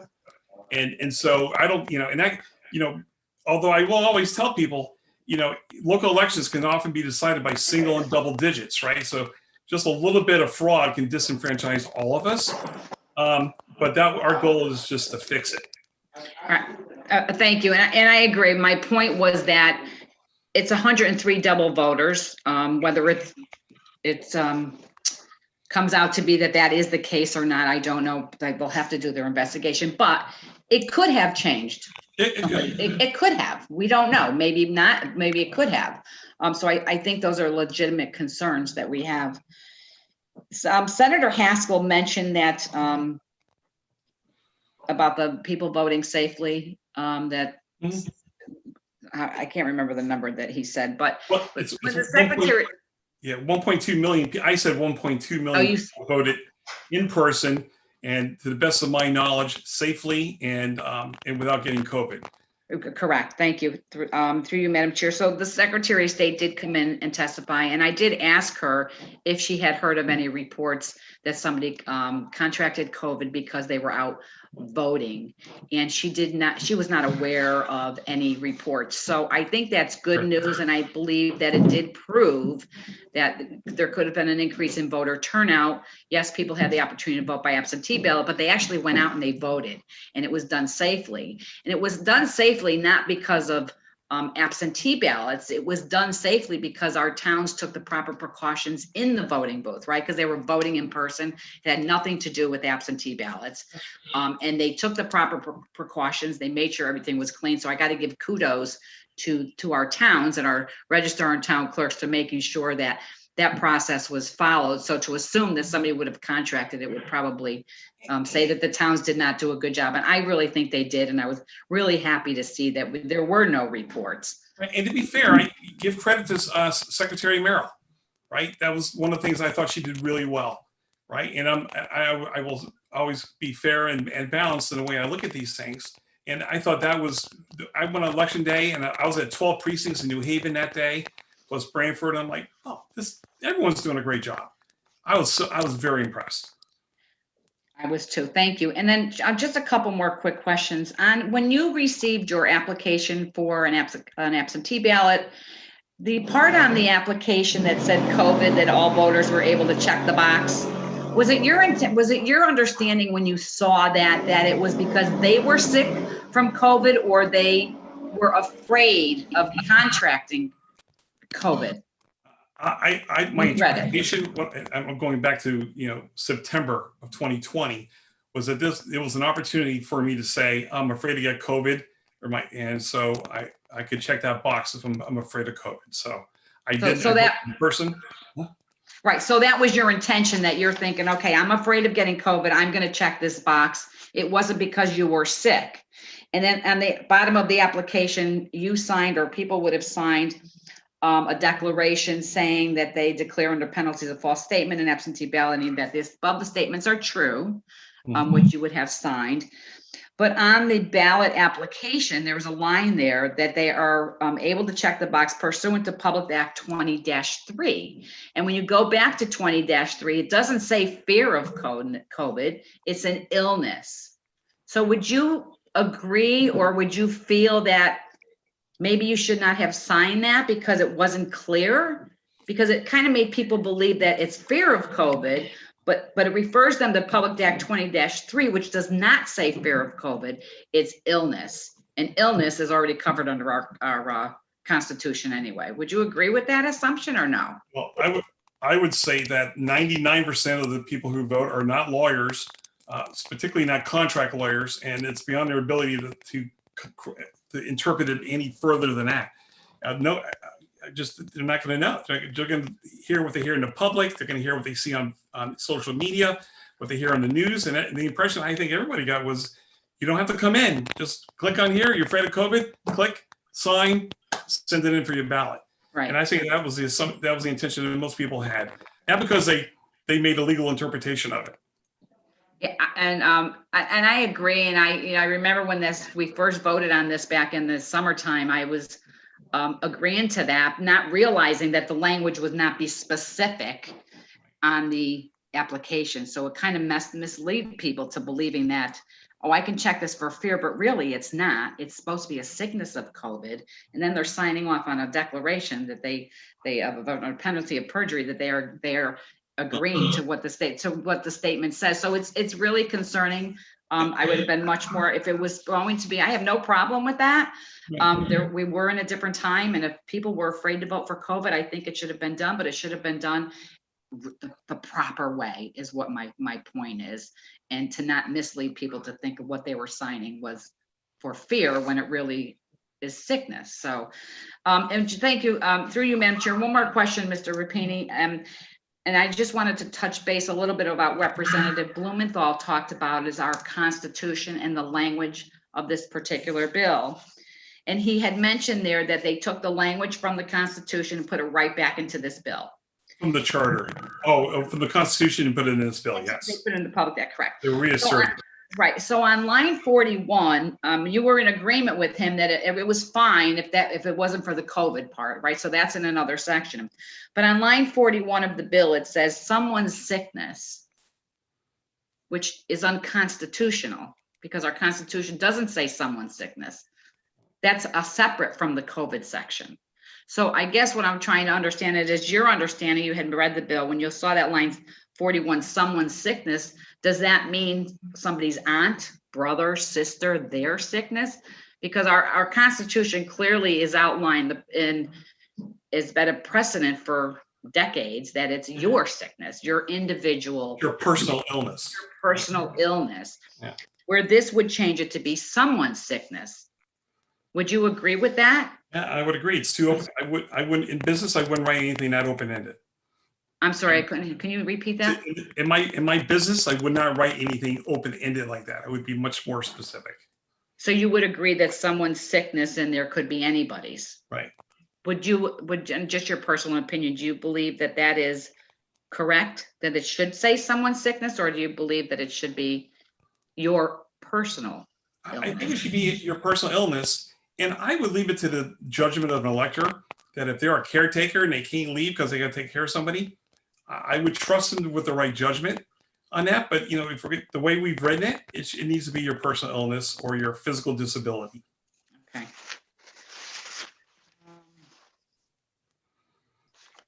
I think that's all I had. Well, Mr. Rapini, thank you so much for your time and your testimony. And I apologize again that sometimes these public hearings can get a little out of hand, and unfortunately the legislators start debating with the public. But I understand the passion on both sides. Thank you so much for your testimony. Thank you, Madam Chair. Thank you, Representative. Senator Sampson. Thank you, Madam Chairman. And Dominic, thank you for being here today and bringing your testimony. I listened very intently to all of the conversation thus far. The only thing is I think that there's some confusion about what your position actually is and what your concerns are. And I just want to clarify that to start with, so I know exactly what you're saying to us. Is it your position, through you, Madam Chairman, that, and I'm asking the question through the chairman to you, Dominic. I'm starting to get the hang of it. Exactly. I'm not allowed to speak to you directly. Through you, Madam Chair. The question really is your objection, let me ask you this. Do you object to the idea that people would have the right to vote based on their sickness of COVID or even their fear of COVID-19? Or is your objection to whether or not we pass laws that are constitutional that would enable them to do so? Because I think there's some confusion about whether you are trying to prevent people from voting or whether you're just objecting to the process. Would you just clarify that? I appreciate that. And so I object to the change, the constitutional change in changing our voting laws without changing the Constitution. Right? I don't believe that's right. I think that is a recipe for chaos. I also believe that our country is starting to open up, and we're starting to heal. We're going to have major openings in Connecticut. Our kids are going back to school.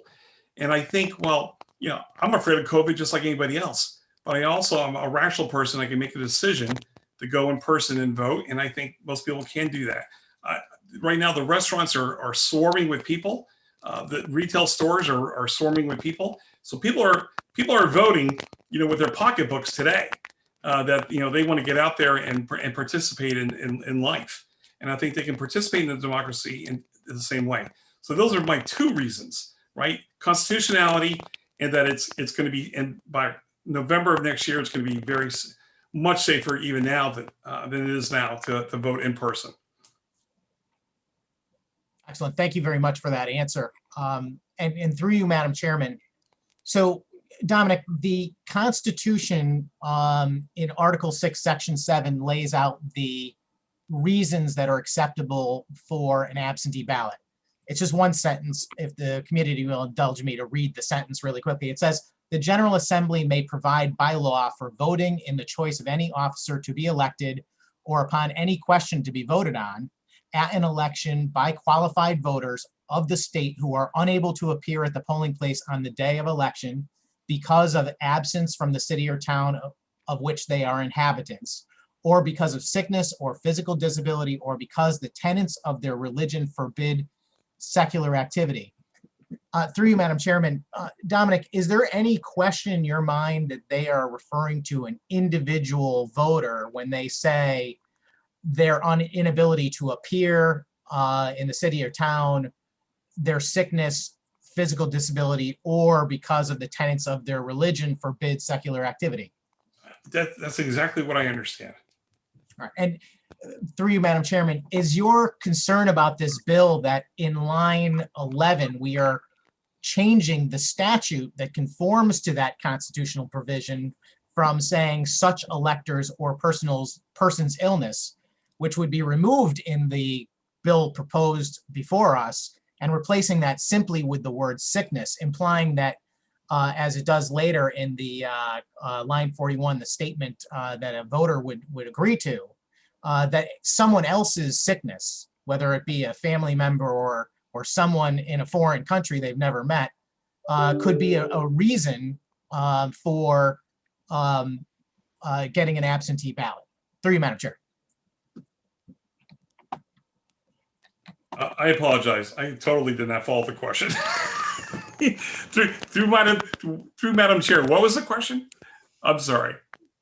Yes. So Dominic, the question really is your objection to this bill that you testified that you felt it was unconstitutional, and just, you know, I'm reading it in plain language, and I'm guessing that the reason why you say it's unconstitutional is because they're taking out the term that exists in our statute, which says such electors or person's illness, which conforms to the constitutional requirement, and replacing it with just the word sickness, which could mean someone else's sickness.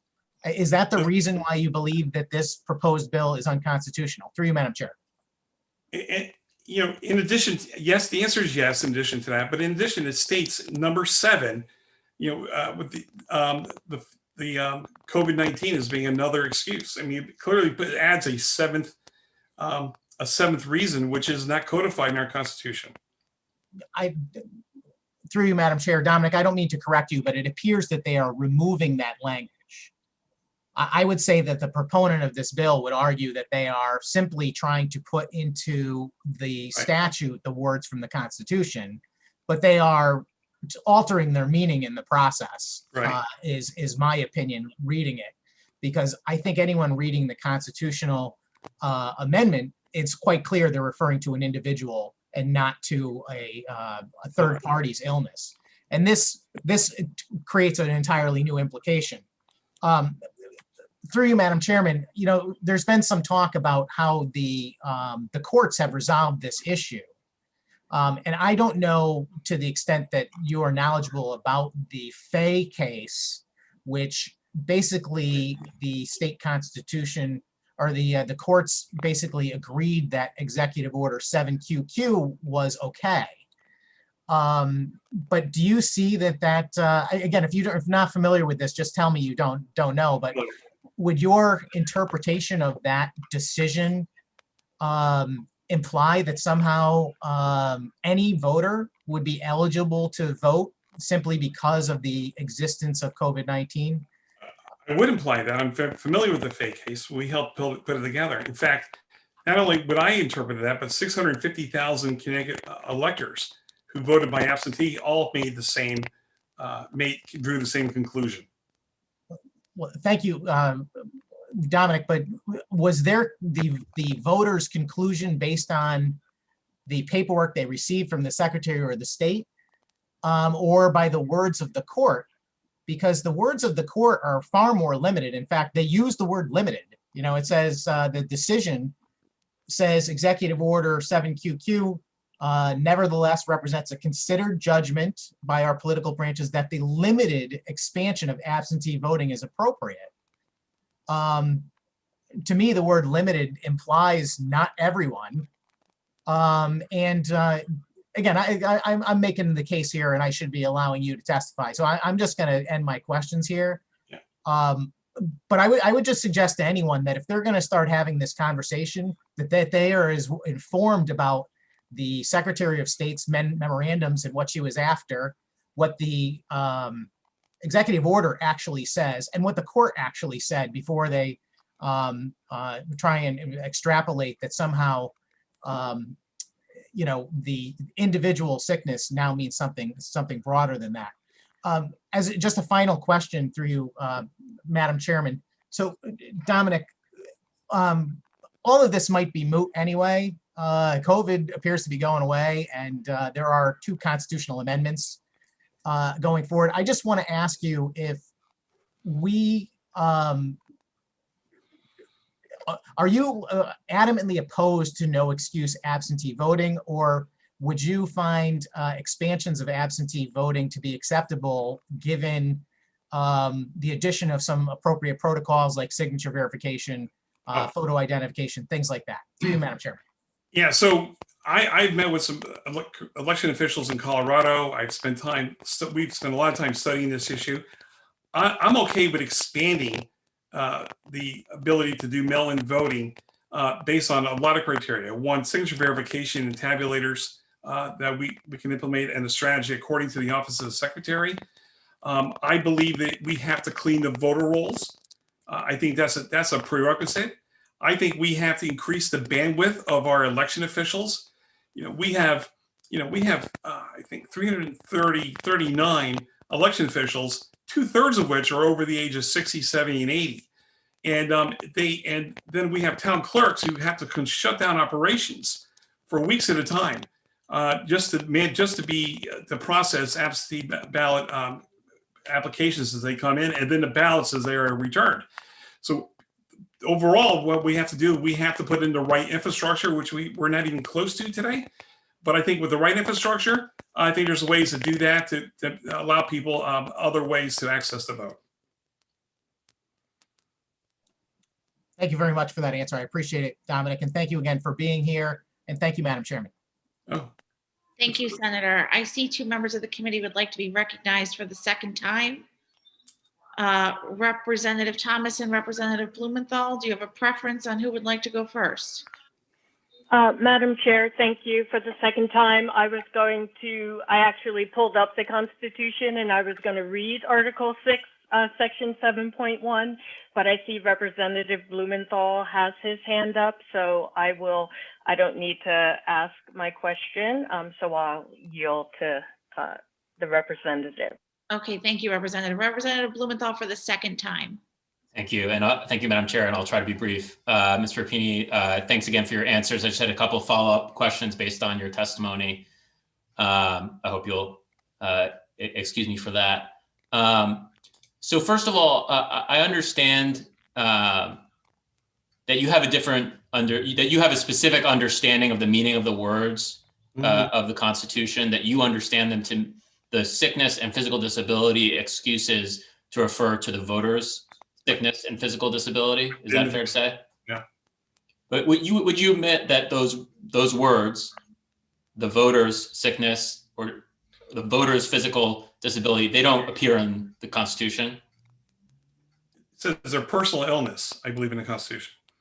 And if I knew we were going to go for round 2, I would have pulled it up myself. So I'll do this as best I can from memory.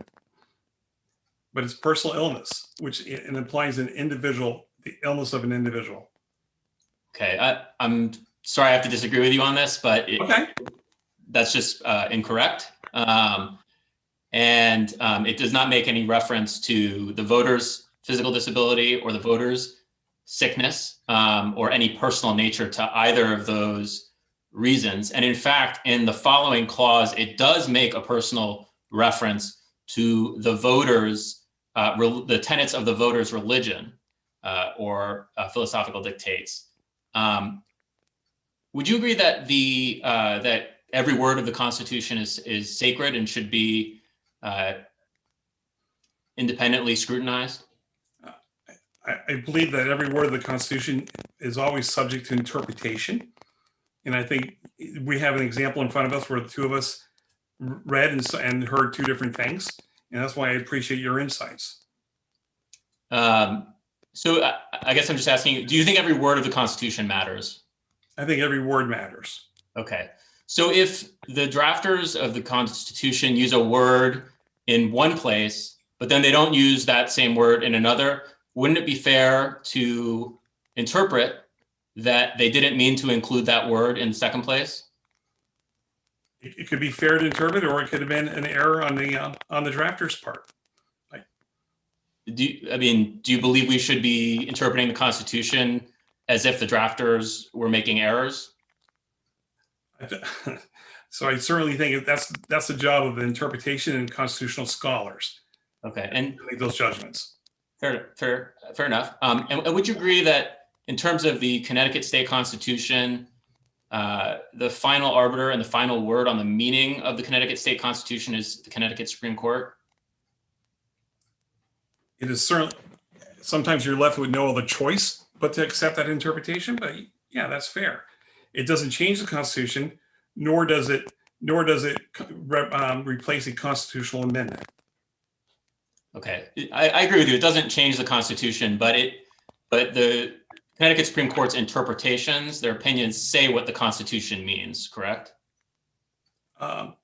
So if you're talking about the Supreme Court decision in August, I was there watching that, and I thought they redefined illness to include COVID. I didn't agree with that interpretation, but that certainly was the point at that time. Okay, so but not a change in the Constitution, which is what I think is important. I understand you're saying that you disagree with the Connecticut Supreme Court's interpretation of the Constitution, but you would acknowledge that the unanimous Connecticut Supreme Court ruled that the COVID-19 excuse that was used these past elections in 2020 and now in 2021, that the unanimous Connecticut Supreme Court said that interpretation was constitutional. You would acknowledge that, correct? I don't think they said it was constitutional. I believe their interpretation was they were just clarifying in their minds the definition of illness. And I don't believe they addressed the constitutionality of the issue at all. Wasn't the gravamen of the claim that the excuse was unconstitutional? That was the grounds of our claim, but that's not how the argument evolved. Okay, and do you understand the opinion to have made a constitutional interpretation? Yeah, I don't believe it was a constitutional interpretation. I believe they were clarifying the positions of the plaintiffs. Okay, I'm just going to read to you the whole thing of the decision. Yeah. And I'm quoting from page 20 of it. In sum, having considered the Geisler factors, we conclude that the plaintiffs have not established beyond a reasonable doubt that Executive Order number 7QQ, as ratified by the legislature in special session, Public Act 20-3, Section 16, violates Article 6, Section 7 of the Connecticut Constitution. So it does not, and then I'll move, same page, bottom of the page. We conclude, therefore, that Executive Order number 7QQ does not violate Article 6, Section 7 of the Connecticut Constitution. Wouldn't it be fair to say that the court was making fair, but they never once in the discussion of this talked about the constitutionality of the issue. That was their final statement that they issued months later. I mean, about 6 months after the event. So we were certainly not. That's not what we were able to argue. So that was their final interpretation, not one that we agree with, right? And not one that changes the fact. And if that stood there, then I would ask ourselves, why did this committee say we need a constitutional amendment? Why does Denise Merrill say we need a constitutional amendment? Clearly, there's not enough in that interpretation to carry on the way we're doing today, right? Otherwise, we wouldn't need a constitutional amendment if it clarified the Constitution. So I think there's definitely two sides to that coin. Okay, thank you for those answers. I just had one additional question, which is we've had some debate about the meaning of certain words today. I think there may be disagreement about what certain words in the Constitution mean, but would you, can't we agree that if the literal words of the Constitution are imported into a statute and it says the same thing as the Constitution, that statute cannot be unconstitutional? Would that be fair to say? I need to go look at that in more detail to understand that question. I'm not a constitutional lawyer. I'm making my interpretations as an everyday citizen. So that requires further insight on my part. So I'm going to wait and take a look at that and make sure I understand the question and understand how I answer it. Okay. Would you agree that as a matter of common sense, that if the Constitution and the statute have the same words, the statute can't be unconstitutional? Say that again? Would you agree as a matter of common sense that if a statute has the same words as the Constitution, that statute cannot be unconstitutional? If it has the same words and the same, that sounds like a common sense issue, and I have to see the examples. So you would agree? I would say that on a case-by-case basis, I say that does sound like common sense, but we have to see what those words are. Okay. Thank you, Mr. Rapini. I appreciate your answers. And I appreciate your patience with us today. Thank you, Madam Chair. There was a lot of that. Thank you. Thank you, Representative. Seeing no further questions, Mr. Rapini, I just had one clarifying question. I know you've had a long conversation here today with my colleagues, but one thing I'm not sure was clarified. You talked a lot about the voter lists and the data. Who maintains the list? So the Connecticut election data rolls are an aggregate of 169 towns that roll up to the Secretary of State. There are two major examples of where that list is needs to be refined. It was not refined or vetted at all in 2020, but there's over 195,000 voters on that roll that are inactive, people that have not voted in 2 or more federal elections. And we're estimating about another 184,000 names were undeliverable. We saw 110,000 of them undeliverable in the primary. And we estimate when the full unsolicited mailing was sent on September, it went up to 184,000, 8% of the send. So that's about 384,000 names that need to be vetted. They need to be canvassed and they need to be taken off the rolls according to the 1993 Motor Voter Registration Act. It compels the states to keep their rolls clean. Mr. Rapini, just a point of clarification, and maybe my computer is just frozen, but do you still have your camera on? My camera's on. Oh, I'm frozen. I don't know why. Okay. All right. That happens sometimes. I just wanted to be sure. Okay.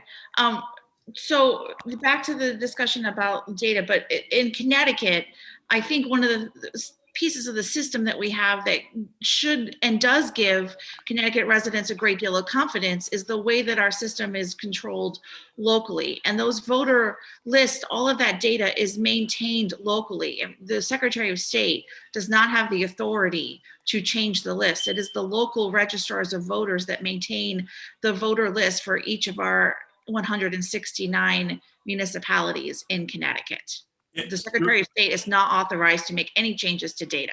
You're absolutely right, but the Secretary of State does have within her grasp the ability to exhibit leadership and to point out to the 169 towns, the registrars, Democrat and Republican, that there are problems with your list. We need to go back and canvass these inactive voters. We need to go out there and canvass the inactive voters and get them off the list. That's a question of leadership. Never an expectation that has to happen at a central level, but that data can be pushed out to the towns so that they can do their job. But you're not suggesting that data should be maintained by the Secretary of State. No. I like where it is, but they also have to be told and given direction. Many of the registrars they feel that they're going to disenfranchise somebody if they take them off the roll. They haven't voted for 8 years. Well, they need a kind of a green light from the Secretary of State. It's okay it's okay to maintain your list and get people off that are dead, right, or moved, or duplicate. Well, I appreciate what you're saying. I think we also would have to be concerned. We wouldn't want a Secretary of State to be using the power of his or her statewide office to influence the decisions that we as a state have determined should be made locally. Influence is one thing, mandating is another, right? I'm okay with influence. I'm not okay with mandates. Well, I think, yeah, I think there's a real consideration to be given though for someone exercising their authority that doesn't exist. So I appreciate your time and your testimony this afternoon. Thank you very much. Thank you, everybody. You guys did a great job. Thank you. Next, we will hear from Christian Adams. Thank you very much, Chairs Flexer and Fox, members of the committee. Thank you for the opportunity to testify today about some concerns with HB 6205. I'm President and General Counsel of the Public Interest Legal Foundation. We are a nonprofit charity dedicated to honest, transparent elections, and we spend a great deal of time studying these issues surrounding voter registration and data. My full biography is in my written testimony. In the aftermath of the 2020 election, we need to understand that the overall quality of an election experience can rely heavily on the reliability of voter registration lists. Simply put, voting by mail plus inaccurate lists equals problems. In previous elections before COVID, bad or outdated or stale information could be partially fixed at polling places. But as you push the public toward mail, ballots are sent out to the addresses of record, and there's really no opportunity to cure most errors. In the past week, the Public Interest Legal Foundation completed a review of Connecticut's voter rolls as they stood in early 2021. We look for examples where the same person appeared to be registered more than once and at the same address due to errors or variations of name spelling or hyphenation. Let's be clear, I'm not suggesting anybody broke the law. I'm not suggesting there's voter fraud. What I'm suggesting is there's mistakes on the rolls, and those mistakes combined with mail balloting that is automatically sent can create problems. Duplications are a problem. It's one of the reasons why the National Voter Registration Act and the Help America Vote Act have mandated a statewide centrally controlled database, and the Secretary of State of Connecticut is the self-designated chief election official under the Help America Vote Act. What did this review find? That there were 2,625 highly likely duplicate sets in the current voter file. What does that mean in practice? Well, it might be J. William Smith registered to vote, and then at a social service agency or other NVRA site, John William Smith was submitted a second application and is given a second voter registration. In both versions, Mr. Smith might be sent a mail ballot. So it's a clerical problem that can mushroom into something worse. Pushing ballots into the mail can be a problem when the rolls contain significant errors, particularly duplication. Finally, I have the full spreadsheet, which was not submitted to my written testimony, which I can share either with the committee or the secretary in a way that preserves privacy concerns. I can provide voter UID numbers that appear to be duplicates or any other information the committee might find helpful. So thank you very much for the opportunity to testify about this important issue. Thank you. Thank you, sir, for your testimony. Any questions or comments? Representative Blumenthal, your hand is raised. The floor is yours. Thank you, Mr. Chair, and thanks, Mr. Adams, for being with us today. So I guess my question would be, it sounds like your testimony is that data issues with voter rolls can create problems, but you have no evidence or indication that we've actually had any problems like you described in Connecticut. Well, that's not true. I gave you a very specific example of problems in Connecticut of over 2,600 duplicate registrations. That is a problem by any definition, one that is easily corrected, but it is a problem. I see what you mean, but you have no indication that those people have voted multiple times under those multiple entries, do you? Well, I haven't looked at that and prepared to testify to that, but that isn't why I'm here. I'm here to tell you about a problem with the data set where over 2,600 people were able to obtain a duplicate registration. And that relates to this bill that you are considering. When you have duplicates on the rolls and you have any sort of automatic mail scheme, you have a problem that I would assume this body would want to address. Okay, is it your understanding that the bill we're discussing today would have an automatic scheme like you just described? No, but I'm saying that schemes or plans that automatically or otherwise push ballots to the mail have a variety of problems, one of which I mentioned, which is the duplication issue, but people can't correct errors. That's the other problem. When you go to a polling place and there's a mistake in your record, as you may have experienced in your life, they can fix it on the spot. When you push ballots into the mail, you abandon that ability to refine the accuracy of the voter rolls. Okay, so it seems to me you've identified a theoretical problem, but you haven't identified any specific instances of voters attempting to use multiple entries to vote multiple times. Is that fair to say? Either you are concerned with 2,600 duplicates or you are not. And it appears you may not be, but I am. And when you have 2,600 duplicates on the rolls as active registrants, that's a problem that I'm here to testify about. Perhaps that is not a problem that you're concerned about, but I think most fair and reasonable people would want to have accurate voter rolls that don't contain several thousand duplicate registrations. Or maybe I have that wrong. Maybe you do think that's a problem. I don't disagree that we can do better to call our data sets, but that we're not dealing with any bill that deals with our data sets today, are we? Well, in the end, you are. Yes, you are, because anything that moves things toward the mail, when you have duplicate registrations, requires attention to the duplicate registrations. This is not a heavy lift. It ought to be one you'd be enthusiastic at fixing, because it's a problem that's easily fixed, easily detected, and is not good to have duplicate registrations. It actually subjects the state to a potential National Voter Registration Act lawsuit when you don't clean up voter rolls that contain duplicates. So it's something I think we can all agree we want to fix. Okay, I don't disagree with you on that, sir. I just I don't see how it affects access to absentee ballots. I'm going to move on to another subject. Is it fair to say that you and your organization have filed lawsuits against various states around the country on issues related to these? No, we've never filed anything in Connecticut related to Connecticut State. I have actually, when I was at the United States Department of Justice.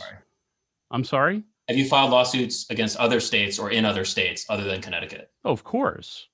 Okay. Have you been successful in any of those lawsuits? Absolutely. Okay. In which one? In which one? There's been multiple.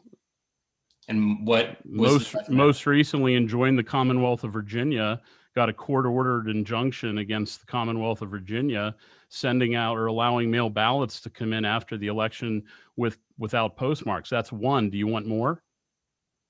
Okay, that's not my understanding of how that lawsuit ended up. But well, then your understanding is sorely woeful, because that is how that lawsuit ended up. All right. Excuse me. You have to speak one at a time. Okay. And is it fair to say also, isn't it true that you were successfully sued for defamation in Virginia after accusing a number of people of fraudulently voting? No, once again, yet strike two on your part, Representative Blumenthal. Now, while it might be tempting to turn this hearing into a firing line of personal attacks, we can all agree that we want clean voter rolls and we want duplicates off the rolls. Now, if I'm wrong about that, that you prefer to have a hearing where personal attacks go back and forth, I'm happy to engage. But I prefer to talk about the data sets that we're presenting today. Data don't lie. You can take the data and fix it. No matter how many personal attacks you want to make, those data aren't going to change, and either they're duplicates that need to be fixed or they're not. Okay. Well, it's my understanding based on what I'm reading that you haven't been successful in these lawsuits related to data sets. Just let me finish my question. You're wrong. So like I said, if you want to... Sir, Representative Blumenthal has the floor. You completed your statement. Now Representative Blumenthal gets to complete his. But point of order, Madam Chairman, point of order. Yes, Senator.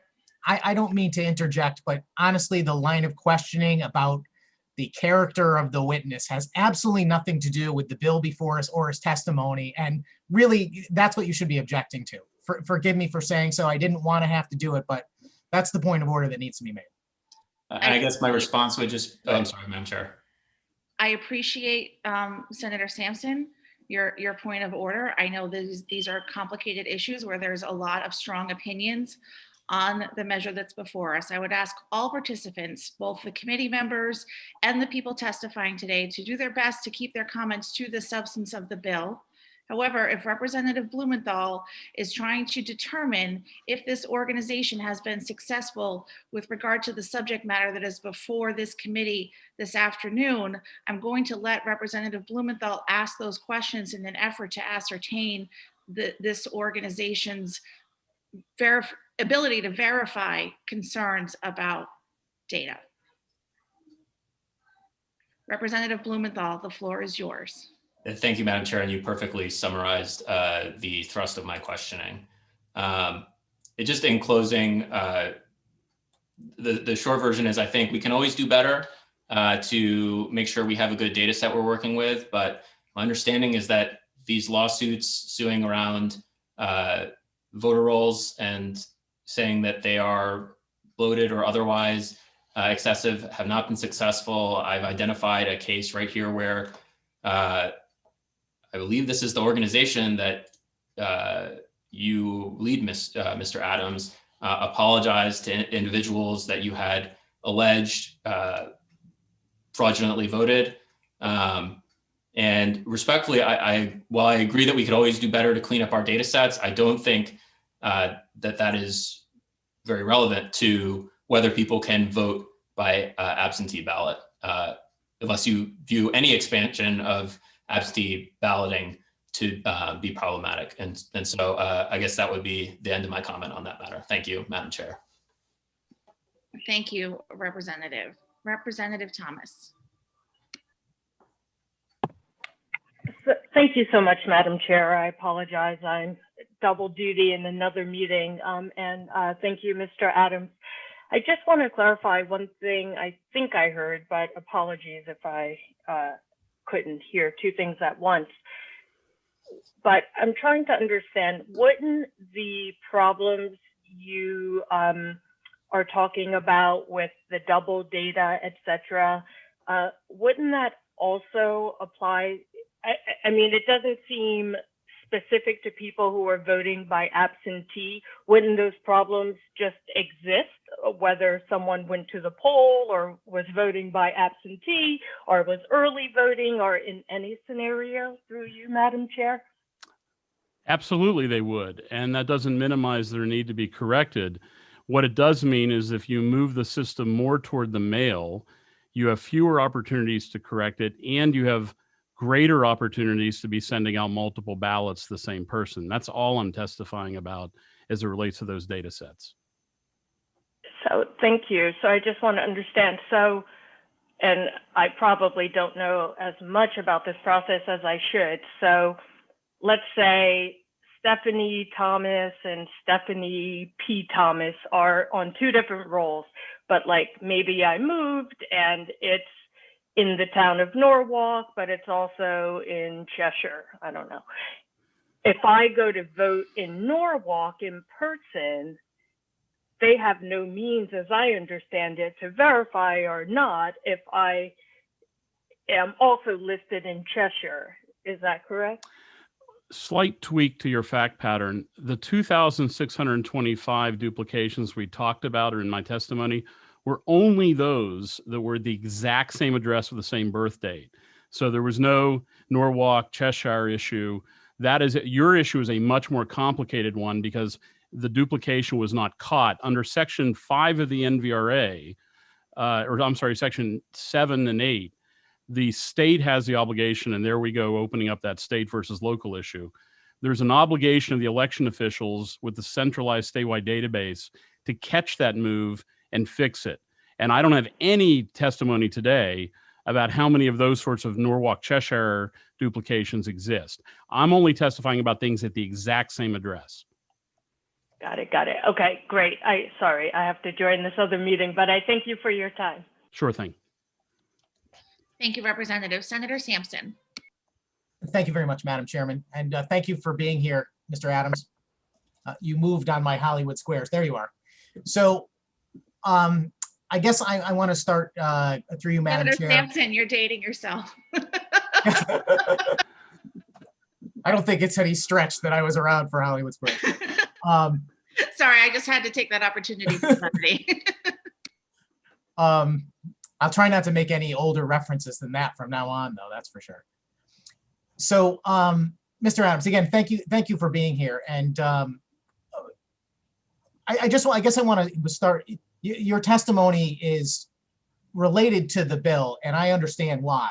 You've made it clear that, you know, the issue of having duplicate registrations is a problem, whether people are voting in person or via by mail or absentee ballot. But the implication is that when you start to move things to the mail, the ability for those duplicate voters to vote increases because it's likely to be caught in an in-person situation. Is that correct through you, Madam Chairman? Well, again, I'm not here to testify about possible voter fraud. In other words, what makes them more or less likely. All we know for a fact is there's 2,600 duplicate registrations, same address, same birthday, mostly the same name, but not always, different voter ID numbers. That's just something that needs to be fixed. It's easy to fix. Indeed, I would probably agree that if you have that situation, you're going to make it more likely that people vote 2 ballots, but there's no way, as I sit here studying the data, know how many there are that do that. I appreciate that. Thank you. And again, you were very careful in your opening comments to suggest that you were not making any accusations or allegations about fraud. And I'm not either, but I'm trying to get to the bottom of, you know, some of the testimony we've heard today. So through you, Madam Chairman, we heard from Mr. Rapini, who was representing Fight Voter Fraud, that they have evidence that they've provided to the Secretary of State, the SEC, and also to the FBI, that of those 2,600 and some odd duplicate registrations, they've identified 103 instances where people appear to have voted twice. And in my mind, I can't think of any other situation that would allow that, other than these really are individually separate people, and we just haven't figured out how we are considering them to be duplicates. Or B, those individuals actually did vote twice. Is there any other alternative besides those two through you, Madam Chairman? Yes, there actually is. One of the problems that could have appeared, and there's probably more if I had time to think about it, but the voter history file is very important. What do I mean by the voter history file? When somebody votes in a Connecticut election, somewhere that data point is captured. And it is possible, because remember, the voter history data has to be crammed into the statewide database. And I don't know what you call your database in Connecticut. Every state has a unique name. If somebody made a mistake in the voter history file, a mistake that is less likely if you have electronic poll books, and I can't answer if you have electronic poll books there.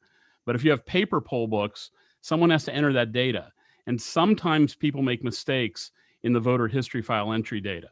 And so that means that if you have 2 people with the same name, both showing a voter history check mark, it may be there's a voter history problem. And that's why the FBI or whomever needs to go knock on that door and ask, did you vote in this election?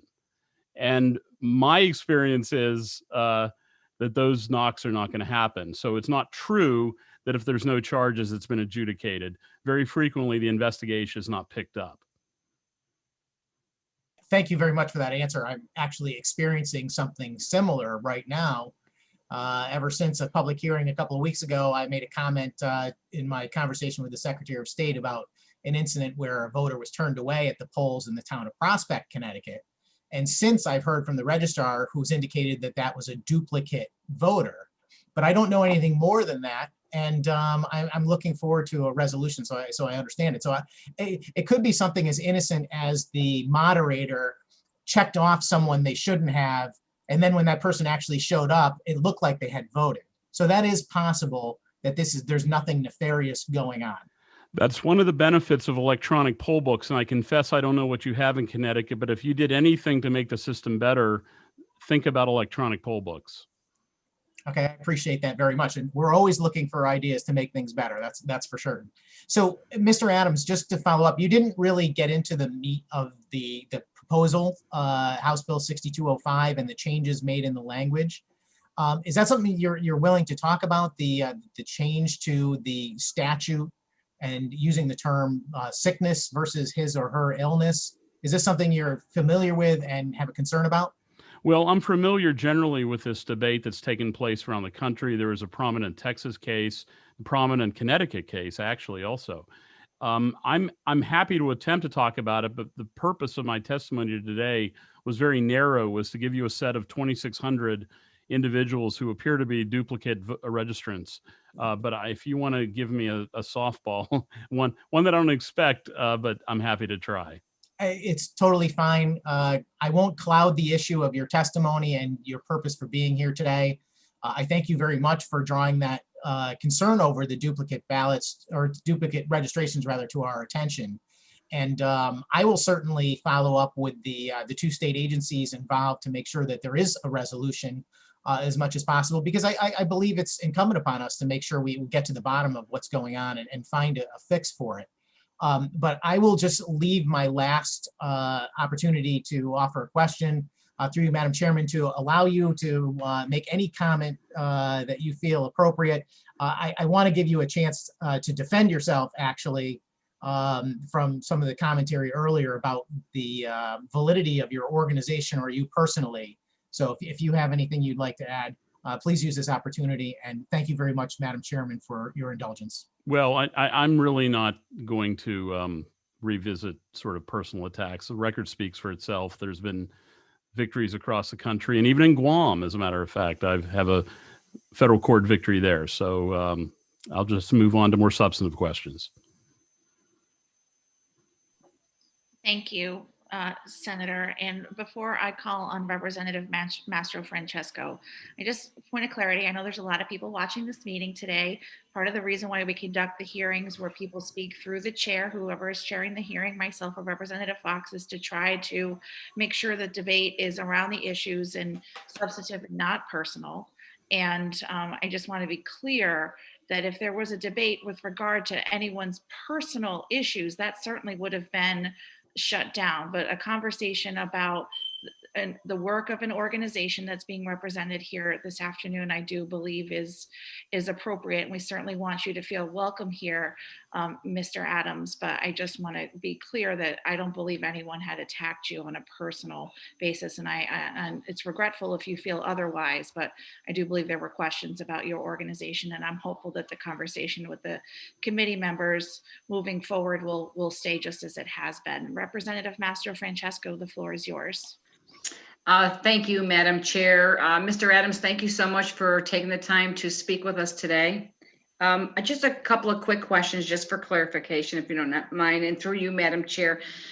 The foundation completed an audit of Connecticut for as it stood in 2021. Can you explain to me what the process is? Is it computer generated? How does that audit conducted? Through you, Madam Chair. I so wish, can you hear me? Yes. Right, okay. I so wish I could put up on the screen the spreadsheet. And like I said, I'm happy to share this with the committee in a way that protects the privacy of the individual registrants. But it's essentially, you look at names, you look at addresses, and you find duplicates. And it's amazing to see because they have different voter ID numbers. In other words, you have a unique identifier, which you have to ascribe under HAVA, Help America Vote Act. You have to give everybody a unique voter ID number. And you can see the same name, same birth dates, registered at the same address multiple times in Connecticut, over 2,600 times. It's easily fixed. You just figure out which, you do what's called a merge. You merge the records once you identify these as the same people. Thank you. And through you, Madam Chair, is this, like you mentioned, this is an easy fix. Is this something that the state of Connecticut would have to get a new computer program to fix, or is it easy as exporting it to Excel and just cleaning it up? Through you, Madam Chair. Excel. Now, there's one complicating factor. The state of Connecticut is lacking personally identifiable information like a social security number or driver's license, which is mandated by HAVA. Now, these are probably pre-HAVA registrations. In other words, they occurred before 2002. But there's 29,000 456 registrants in Connecticut that are lacking personal identifying information that would enable the secretary, I should say, help the secretary or help election officials to do this cleanup. Because that way you can tell, is the social number the same, right? Or is the driver's license number the same? After HAVA was enacted in 2002, you have to collect this information on the front end during registration. But these might be pre-HAVA registrations. But there's 29,000 that lack this information. Oh, thank you.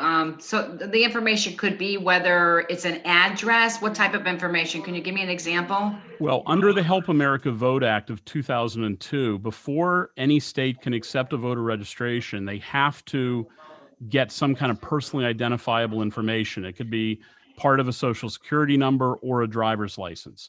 That's the federal law after 2002. The problem is there was a lot of registrations, probably most of the people on this call or in this hearing were registered before 2002. So you didn't have to give that personal information back then.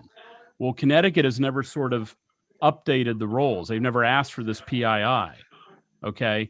The reason that's important is because not only is it federal law, but it makes it more difficult to clean up duplicates. Because if you had personal identifying information in both of the records, you could see whether or not for sure is the same person. That's all it's for. Okay. Oh, thank you. And I'm just curious through you, Madam Chair, what are other states doing right now to clean up their roles? I'm assuming they're purging, merging the data like you had mentioned. Can you tell me how often they do this process? Well, it depends on which state, and every state has a regime for doing it. One of the cases that I was involved in successfully was a case against Ohio that went to the Supreme Court of the United States. And I was one of the lawyers that negotiated that settlement with Ohio. And Ohio was engaged in, they were looking at their inactive data and using that as one of the reasons to clean up records. And that case went to the Supreme Court. Ohio won, the settlement won. And so some states use a variety of data. I confess I'm not prepared to testify today about Connecticut's regime. I can't tell you as I sit here how well of a job they're doing. If you want to ask me back in a month or two, if that issue comes up, I'm happy to do so. Oh, thank you. So I'm just curious if they clean up the voter rolls and their duplicates, in other states, do they have like a voter ID that they need to? So let's just say somebody came to vote and they had two different voter ID numbers. Yeah. Do they need to present some sort of a photo ID or something in other states to know which one? Is their name on the list twice? Yeah, it's on the. We found one person. We found one person on the list 7 times in Pittsburgh. Seven separate active registrations, and the state eventually collapsed 6 of them into one to create one registration. And so, if you have multiple registrations, there's nothing stopping you except the fact that it's illegal to cast multiple ballots off of each of those registrations, particularly if it's by mail, which is the whole purpose of my testimony today. It's much easier to catch it in the polling place. Thank you. And through you, Madam Chair, I agree. So I was just wondering if normally when you go to vote, they have the sheet there and they have the voter's name there with the voter ID and they cross it off. However, towns do it electronically or manually. So what you're saying is those names could be on there duplicated. Well, they are. They most certainly are on there duplicated. That's the essence of my testimony. 2,600 and let me get the number right. 2,625 are in fact in Connecticut duplicated right now. That's right. Okay, thank you. And would you, through you, Madam Chair, you mentioned that you would send that data over to us. I would be really interested in looking at that spreadsheet. Would it be okay to send it over to our committee so we can have that info? Yeah, I would be happy to do that. I don't want to just email it and make it subject to public information. I mean, I'm prepared. For example, I'll give you one. If you look at a voter record 4398185, if you look at that record and then do a search for that same address, you're going to find another registration. Let me talk with your committee how best to get you the information so it protects the privacy of the registrants. I appreciate that. Sure. Thank you so much, Mr. Adams, for coming out to testify today. We truly appreciate the insight and the advocacy that you do. And thanks again. Thank you, Madam Chair. Appreciate your time. Thank you, Representative. Are there any, Senator Haskell?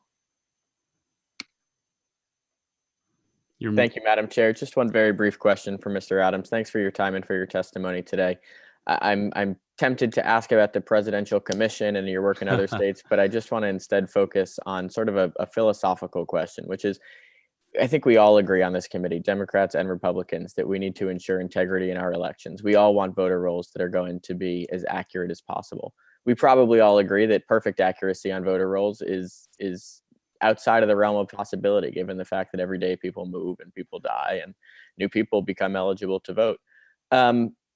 I guess my question to you, hypothetically, or sort of more on a more broad level, is it possible that we could go too far in the other direction? Would you concede that we do need to be careful not to enact such strict regulations that it would prevent some legitimate voters from getting to the polls? We know, for example, that some voters don't have ID. We know, for example, that some voters prefer to vote from the safety of their own home. We could go back and forth about these various issues, but I guess I'm wondering, do you have any concern that we could go too far in protecting the integrity of the elections to the point that it ultimately disenfranchises a legitimate voter? Yeah, 2 points on that. First of all, you brought up voter ID, so let me take a swipe at that. I have long said that if there is voter ID in a state, that it should be, number one, free to get, and number two, not have documents that you have to pay to get, such as certain birth certificates. And lastly, it should have a safety valve, such as a hardship affidavit, that if you can't get the ID, that you can execute a hardship affidavit that you can't get the ID. And that's roughly the approach that Judge Kavanaugh took when he was on the DC Court of Appeals reviewing South Carolina's voter ID. So I think you and I probably agree that if there is something like that, it should be free and easy to get. Can it go too far? Of course. You could. When I was at the Justice Department, I worked on cases where people were disenfranchised, and you can have election systems that disenfranchise people lots of ways. I represented a client for no money in the territory of Guam that wasn't allowed to register to vote because he was not a native Chamorro.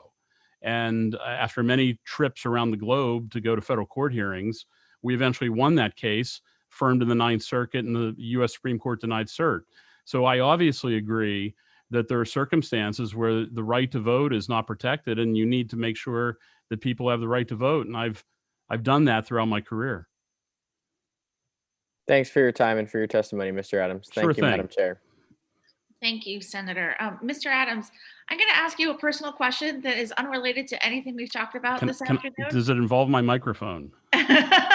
You do not have to answer it. Please feel free to not answer this. Okay. But at the beginning of the meeting, at all of our meetings, just about, Senator Sampson talks about not particularly enjoying the format that we're using this year. Are you in Connecticut, Mr. Adams? I'm near Washington, D.C. And would you have come here today in person if we had been meeting in person? It depends on the weather in Hartford, but generally speaking, no way. Okay, thank you. It depends. I mean, I probably would if it was, easy to do. So, okay. Thanks. Well, thank you. I'm sorry, Representative Fox. Thank you, Madam Chair. Good afternoon, Mr. Adams. Thank you. Thank you for being here. Thanks a Just lot. a quick clarification question. The prior individual testimony, Mr. Rapini, indicated that they submitted a report to the Secretary of State yesterday. In your testimony, you indicate in the past week you did an audit. Is that the same report that we're talking about? I hope not, but I can look into that. My understanding is we did something different than they did. So, but I will look into that. I don't think so. And were you retained by someone to perform your audit? Oh, no, this is all we do. We're a 501c3 that looks at issues like this. And we would certainly love if you'd like to make a donation, but we don't get retained to do audits. So it's entirely voluntary to pick. Did you do one of every state, or is Connecticut, or how'd you end up picking Connecticut? I guess. Well, we have done one of it. We have done one to a large extent of nearly every state, not all, but most. And Connecticut, we had filed an amicus brief in the Supreme Court case last year, so it's just something that I had known about. Okay, thank you. Okay, thanks.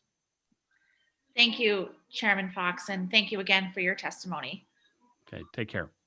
Next, we will hear from Linda Sinkowitz, who will be followed by Andy Wainwright, who will be followed by George Skakel, who will be followed by Peter Parisi.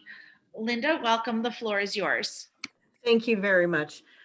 Chairman Flexer and Fox, Ranking Members Sampson and Master Francesco, thank you for giving me the opportunity to speak on proposed bill number 6205 and express my firm opposition to the proposed changes to voter guidelines already in place per our Connecticut Constitution. As the founder and CEO of Fight Voter Fraud, a 501c4 nonprofit organization, we firmly believe in one vote for one legal voter. In the state of Connecticut, this is not happening. Saying there is no voter fraud in Connecticut without the Secretary of State ensuring that only eligible voters of the 2.505 million voter registration list is like saying you have to pass the bill before you can find out what's in it. In the coming weeks and months, we will be submitting proof of this fact. First, a special thanks to Representative Blumenthal. During my last interaction on Zoom, he insisted we submit to the SEC those 103 Connecticut voters that had 2 different voter IDs, same or similar names, same address, same city and town, and same date of birth. They appear to have voted twice using both different voter ID numbers. This information was found in the Secretary of State's own voter registration database. We filed yesterday, not only with the Secretary of State, but the SEC and the proper federal authorities. There will be many more filings as we bring forward the hard evidence of all the irregularities within the Secretary of State's voter registration database. Before we can entertain making any additional changes to how eligible voters can register to vote through absentee ballot and making changes to our Constitution, we need to clean and maintain the voter rolls of the people that no longer live here in the state of Connecticut, of those that have passed away, and remove the 200,000 plus inactive voters. We need to clean the voter rolls so we know exactly who is eligible to vote in our elections. Expanding the absentee voting and adding an unconstitutional change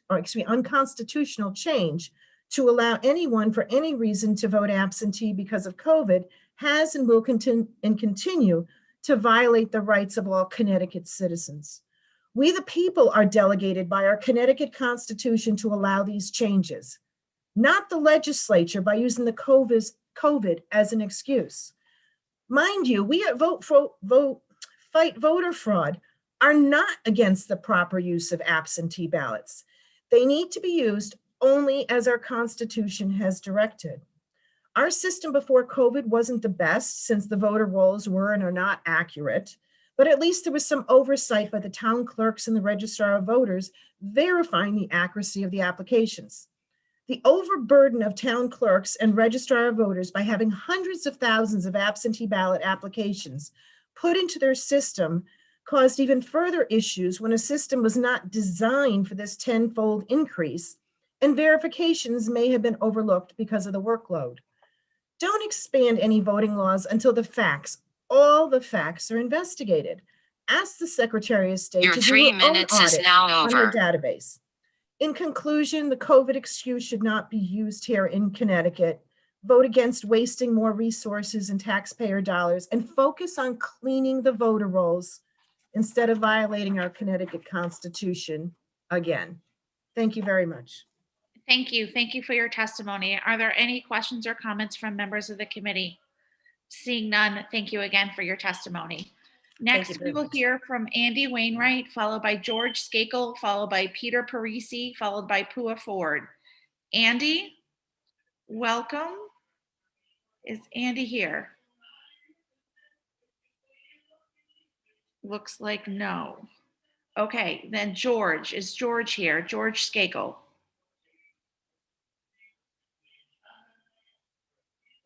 Is George here?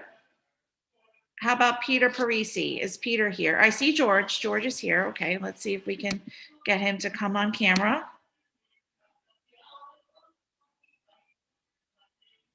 George is not responding. Peter, is Peter here? Okay. How about Pua? Is Pua here? Pua's here. Okay, Pua, welcome. Thanks for being so prepared. The floor is yours. Thank you. Chairman Flexer and Fox, Ranking Members Sampson and Mastro Francesco. I knew I'd blew it. Mastro Francesco. Happy Sunshine Week from the League of Women Voters of Connecticut. I am here, thank you, to support Senate Bill 183, an act concerning remote meetings under the Freedom of Information Act. I think the chairman from the Reading School Board already covered a lot of good things that I won't repeat, but I would like to emphasize, first of all, there is no one way that everybody can participate in a live meeting.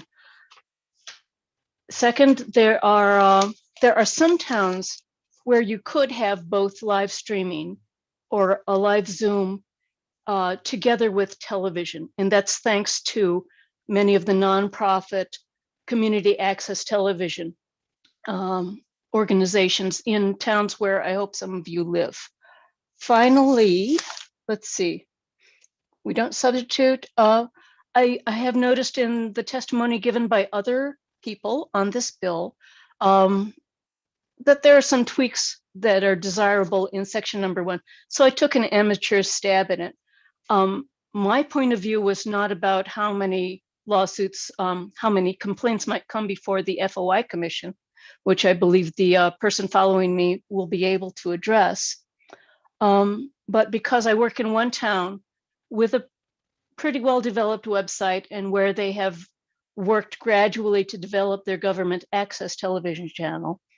And I live in another town with a pretty good website, but where the resources are less. We have somebody doubled up as tax collector and webmaster. I think the person who used to organize the Zoom meetings resigned recently, and somebody else has taken up the position. I have only been able to Zoom in on one of the Board of Finance meetings in my own town. It was a little tricky to get there, but people are kind if you ask them. And I think that all town governments do want to be transparent to the people that they serve. What was the last one? There were comments about an item about any materials relevant to matters on the agenda should be posted for people to look at beforehand. There was a question what that might be.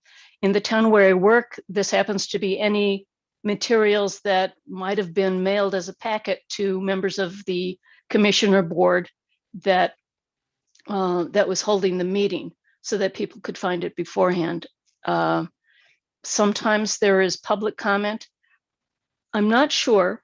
I think the person from the FOI Commission can clarify this, but I believe that public comment offering public comment is at the discretion of the body holding the meeting. It's not required. Your 3 minutes is now over. It's over. And that's all I have to say. Thank you very much. Thank you. Thank you for your testimony.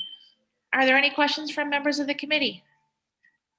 Seeing none, well, thank you again for your time this afternoon and for your testimony today. I'm going to call backwards one more time. Andy Wainwright, George Skakel, Peter Parisi. I don't see any of them here. So we're going to move on. Paula Perlman will be next, followed by Barbara Crouch, followed by Annalisa Stravato. Paula Perlman, the floor is yours. Good afternoon. Paula. Hi. Good afternoon, Senator Flexer, Representative Fox, and members of the GA committee. My name is Paula Perlman. I'm a staff attorney with the Freedom of Information Commission. Thank you for the opportunity to speak to you today on Senate Bill 183, which is designed to make all public agencies more accessible and transparent. We've also submitted written testimony. Senate Bill 183 proposes to codify portions of Governor's Executive Order 7B and amend the FOI Act to allow public agencies to meet remotely, in addition to meeting in person. These public agencies, if meeting remotely, would be required to provide the public the ability to view or listen to the meeting simultaneously using telephone, video, or other technology, to include information in the meeting notices and agendas about what technology will be used and by what method the public can access the meeting. In addition, the bill requires that all public meetings held remotely to be recorded or transcribed, and for those records recordings and transcripts to be made available to the public, all steps towards increasing transparency and access for the public. The commissioner, however, believes that some of the proposed language needs clarification. For example, phrases such as within a reasonable period of time, any materials relevant, and to the extent feasible are ambiguous and could lead to confusion at the agency level and difficulty in adjudicating complaints at the commission level. Also, the FOI Act does not currently mandate that municipalities have websites, but line 8 of the bill could be read to mean that such websites are now required. In addition, the bill requires that any participant at a remote meeting identify himself or herself before speaking. This is certainly a best practice, but may be a difficult requirement with which to comply. Rather than making it a requirement under the FOI Act, perhaps it would be better to allow public agencies to establish their own rules for speaking at remote public meetings. Lastly, we'd like to make the committee aware that there's now a third bill regarding remote meetings. It's unclear which one will be moving forward, but I just wanted to make the committee aware of that. Thank you, and I'd be happy to answer any questions. Thank you. Thank you for your testimony. Are there any questions from members of the committee? Seeing none, thank you again for your time this afternoon. And for Representative Fox.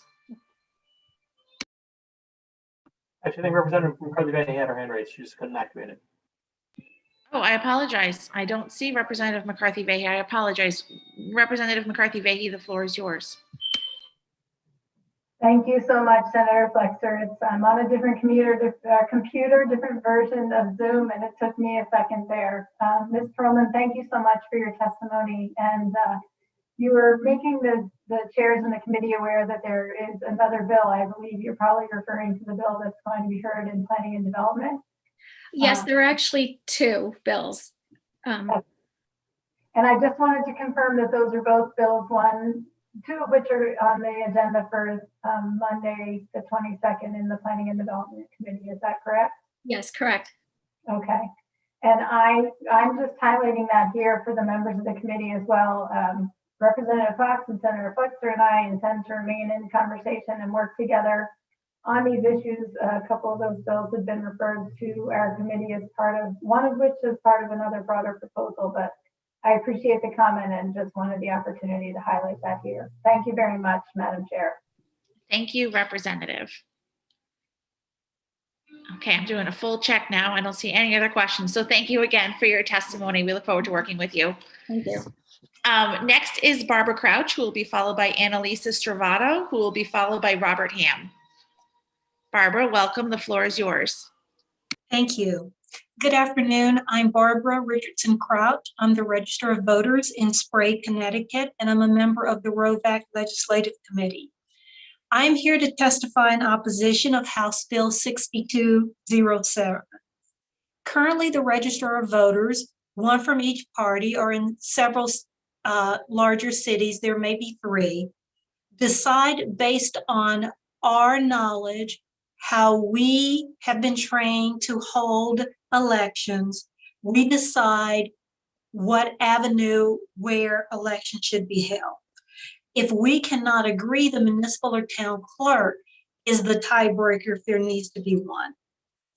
The current system allows for the elected officials who are legally responsible for safe, sound, and fair elections to ensure the elections and the locations meet all the criteria necessary for voters to have access. Voters like the certainty of knowing where elections are going to be from year to year, from election to election. By removing this ability from the people intimately familiar with the rules, regulations, and nuances of managing elections, it will more likely cause additional issues. For example, in the small town of Sprague, because of the pandemic, we moved our polling place from the Baltic Firehouse to another location, the school, to allow for social distancing, ample parking, and drive-up access, and also handicap access, restrooms, and curbside voting. My counterpart and I, along with the municipal clerk and work with the school to determine the best location, and we utilized the school's gymnasium, had to make substantial changes to our normal procedures and spend additional time training our workers. This minor change required more than 100 hours of planning and execution. After mailing postcards, posting on the town website, posting in the paper, and social media posts, still more than 3% of our voters went to the firehouse. Luckily, Sprague is a small enough town that it was a block away to go to the school, and we had a person posted there in signage. Now imagine changing voter locations under House Bill 6207. How many months in advance must the change be made? How many people will go to the wrong location and therefore be disenfranchised? While we may have many challenges to our election system, this is not one of them. House Bill 6207 is a solution in search of a problem that doesn't exist. Thank you very much. And if you have any questions, I'll be more than happy to answer them.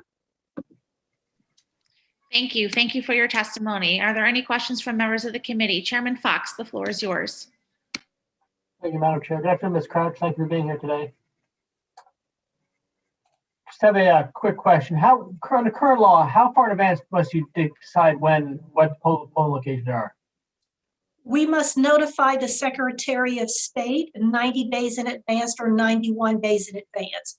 But normally, we do it much farther in advance than that. And then subsequent notifying the Secretary of State, do you notify the voters and the postcards of that nature? Or if it is going to change, we do. So for example, we knew because of COVID, our current location was so we worked together, notified the Secretary of State, then went to the task of notifying all the voters. Okay. And we are a small town. So for us to send out cards, we only had to send them to less than 2,000 people. Right.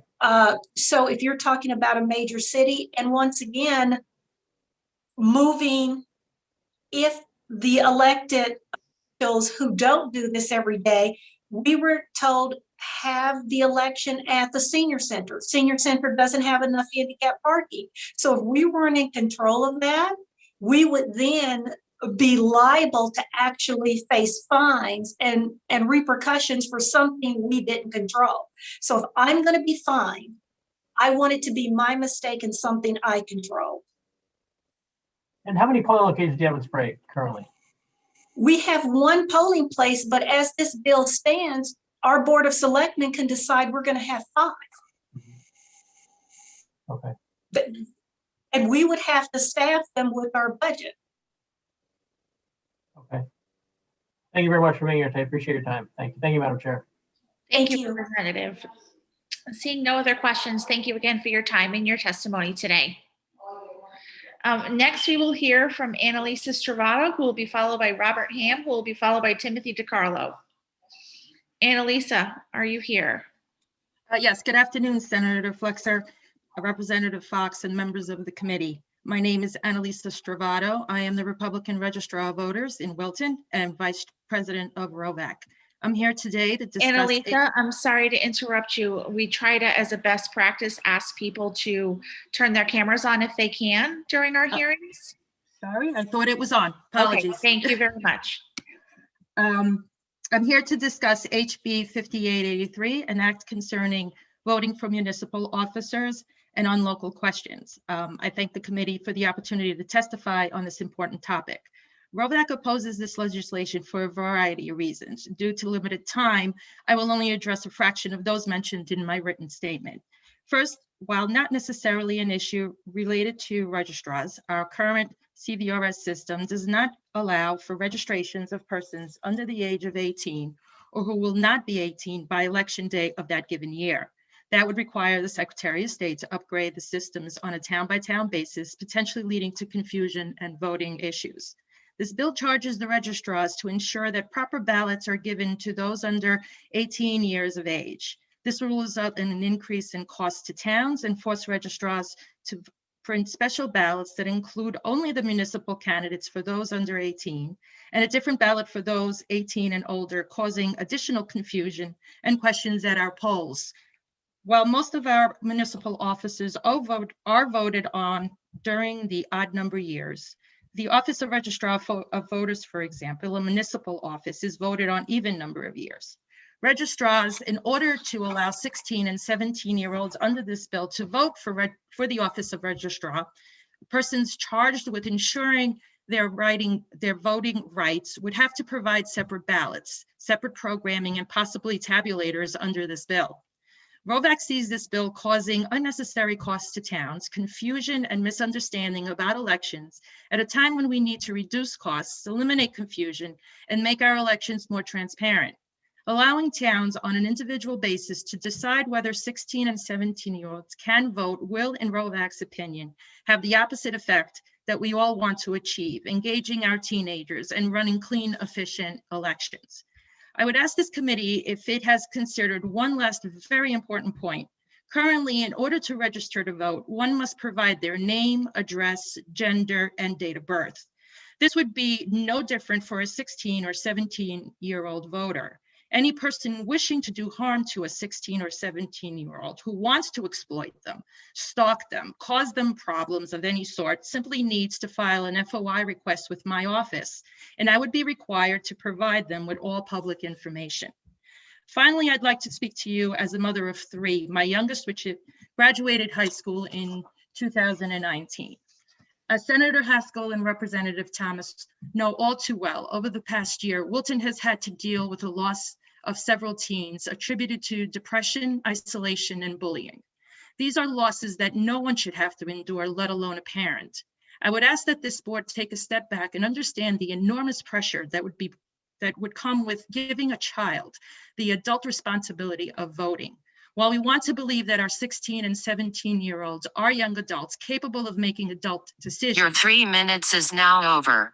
They really are still children and teenage children dealing with all the issues that teenagers today have to deal with. Do we really want to add to that list political pressures?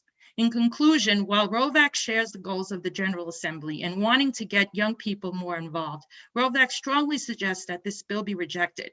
And we ask that the leadership of this committee, together with the Secretary of State, sit down with us to develop ways to get our youth more involved in our political and governmental process without putting them in danger and without creating more election and voting issues. I thank this committee for their time and their consideration. Thank you. Thank you for your testimony. Senator Haskell. Thank you so much, Madam Chair. I don't have any questions. I did just want to thank Ms. Travato for her time. On behalf of Representative Thomas and myself, we're grateful for your patience today. It's obviously been a few hours, and we're so glad that you were able to testify. And more broadly, we're so grateful for the exceptional work that happens at Wilton's Town Hall, specifically with the voting registrar and clerk team. Mr. Travato and I may have some political differences occasionally, but that team worked overtime to make sure that everybody had an opportunity to participate in this most recent election. And for that, we're so grateful. So thank you, Madam Chair. Thank you, Senator. Seeing no other questions, thank you again for your time and your testimony this afternoon. Thank you. Have a good evening, everyone. Next, I see that M. Randall Collins is here. So Randall will be next, who will be followed by Robert Ham, who will be followed by Timothy DiCarlo. Randall, the floor is yours. Welcome. Hi, thank you very much. Happy St. Patrick's Day to everybody. My name is Randy Collins, I'm an advocacy manager with the Connecticut Conference of Municipalities. Just wanted to comment quickly on a few bills before the committee today. Wanted to testify in opposition to 5883 concerning voting for officers, municipal officers, and on local questions. CCM thinks that the idea of a two-tiered voting system within one town, also within and then further within the state, will create additional confusion. There will be additional confusion if there is an election for state representative or state senator, and there are also local questions on that ballot. Would you have to provide two different ballots to registrants that are 16 years old and can only vote on certain questions versus the ballot that would be for the full general election? You're looking, it has potential to create a problem that doesn't currently exist. We believe that the standard for voting for a state representative or state senator should be the very same as voting for a mayor or a first selectman. And if we do have the idea, we want to lower that voting age, and we should look at making that change across the board so that the voting age is consistent. We have questions or concerns with House Bill 6207 designation of polling locations. This is again something that we haven't heard a concern about from any of our towns. We have the process now where the registrars of voters of both parties have the process of selecting that designation. If there is a concern, then they work through the town clerk to create a solution to that. Just don't see the need. Haven't heard the concern from our towns looking for that change. We also have concerns. I think Commissioner Lewandowski from the Office of State Ethics raised quite a bit. I won't go into that further on 296, which is the right to appeal a municipal ethics decision with the Office of State Ethics. As I said, we've been very supportive of the municipal ethics bill that's come forward this year. CCM has conducted over 55 ethics trainings. We do that for our local officials after every municipal election cycle. We will be continue working with the Office of State Ethics to encourage our towns to get on board and ensure that every town has a municipal ethics process, but they are unique. And to have one body like the Office of State Ethics, it would be a burden for both Office of State Ethics and municipalities. CCM is supportive of Senate Bill 183. We do have some the remote hybrid meetings, and it has been very successful for quite a number of our towns. I think we have some concerns with some of the language within the bill, but would be happy to work with the committee and FOIC just to make sure that some of those technical questions that were raised are addressed, and that we can continue to maximize the technology that we have in and resident participation in local meetings. Thank you. Thank you. Thank you for your time and your testimony this afternoon. Are there any questions from members of the committee? Seeing none, thank you again for your testimony. We look forward to working with you on these issues and others moving forward. Thank you. Thank you very much. Next is Robert Ham, followed by Timothy DiCarlo, followed by Betsy Guerra. Robert, welcome. The floor is yours. Good afternoon, Chairman Flexer, Fox, ranking members, Senator Sampson, and Representative Montefrancesco. Sorry about the mangling that. My name is Robert Ham, and I live in Cheshire, Connecticut. And thank you for the opportunity to give testimony today on the proposed Bill 6205. I am opposed to the passage of this bill. My reasons for opposition to this bill are many, but they're primarily focused toward the haste to mail out unsolicited absentee ballots in the 2020 election, the ballot applications. As a former naval officer, I took an oath to support and defend our Constitution, as do all of our elected officials. I'm primarily opposed to changing the absentee ballot provisions with the current administrative procedures in place. Our voter rolls are abysmally out of date, and that leads to multiple questions on all sides about voting fidelity. I've participated in several political campaigns since moving to Connecticut in 2013, and I've seen that our election rolls are full of errors. It's common to see homes with multiple surnames listed in Cheshire and in surrounding towns. And in speaking with the residents of some of these homes, I've often been told that the prior owner is deceased or has moved out of state, but that they have received absentee ballot applications in the other names listed at those addresses. The original 56 signatories to our Declaration of Independence would probably be appalled after having pledged their lives, their honor, and their fortunes to see what we've devolved to as a country, with the unique prospect of having the privilege of one vote for each legal voter, so thoroughly diminished by the real and imagined insecurity of our voting processes. That doubt in nearly everyone's mind, regardless of political affiliation, is a cancer that, in a time when we hear calls for unity, actually divides us more. The responsible thing to do would be for our legislators who have sworn that oath to office to defend that Constitution and make our voting secure for all, giving confidence that the ideas that are best are the ones that will win the electorate's support. By our state constitution, there are only 6 reasons for being granted an absentee ballot. And of course, last year, that was overridden by executive order. And I do believe that many of those unsolicited applications for absentee ballots wound up being used or certainly not delivered to legitimate addresses. I do ask all of the Connecticut State Assembly to consider that voting is in fact a sacred right. It's our responsibility as the generation in charge to uphold our state and federal constitutions. They have worked well for us for 250 years. I'd like to see it work for another 250. Thank you so much. Thank you. Thank you for your testimony. Are there questions from members of the committee? Senator Haskell, the floor is yours. Thank you, Madam Chair, and thanks, Mr. Ham, for your time and for your testimony today. I just have one quick question, and I haven't been able to fully understand this. Other folks have testified in opposition to the fact that absentee ballot applications were mailed to registered voters in this most recent election, but they claim that this is something that perpetuates voter fraud, or at least gives rise to the appearance of voter fraud, I think was your testimony. Given the fact that that form is available to anybody online to download, is it really any different, the fact that it's just being printed out at the state's expense essentially and sent to voters? I mean, the very same process is in place. The only difference is it's made a little bit more convenient, in my opinion. I'm just seeking to better understand why it's problematic that the absentee ballot application is sent unsolicited. Now, if the state were engaging in sending out absentee ballots on a mass basis based on an admittedly imperfect voter roll system, that I might have a greater issue with. But sending out the application, in my mind, which is a form, like I said, that can be downloaded by anybody at any time for any reason from the Secretary of State's website, I don't quite understand why that was problematic. Well, Senator Haskell, I'd answer with two things. The first thing I would say is, why would we be spending money to do that? If a citizen has enough interest in voting, that citizen will find a way to do it on his or her behalf.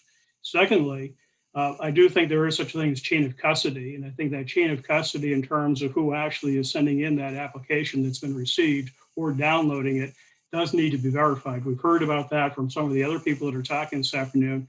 And I think, again, regardless, it's a nonpartisan issue. Regardless of who we're talking about, we do need to make sure that the person that is submitting the vote on the ballot is that person, as a registration number, things of that sort. I think there's ample consideration for those kinds of things having been violated in one form or another. Some evidence has been provided by 2 or 3 of the people that have spoken earlier this afternoon, or has been alleged to have been provided.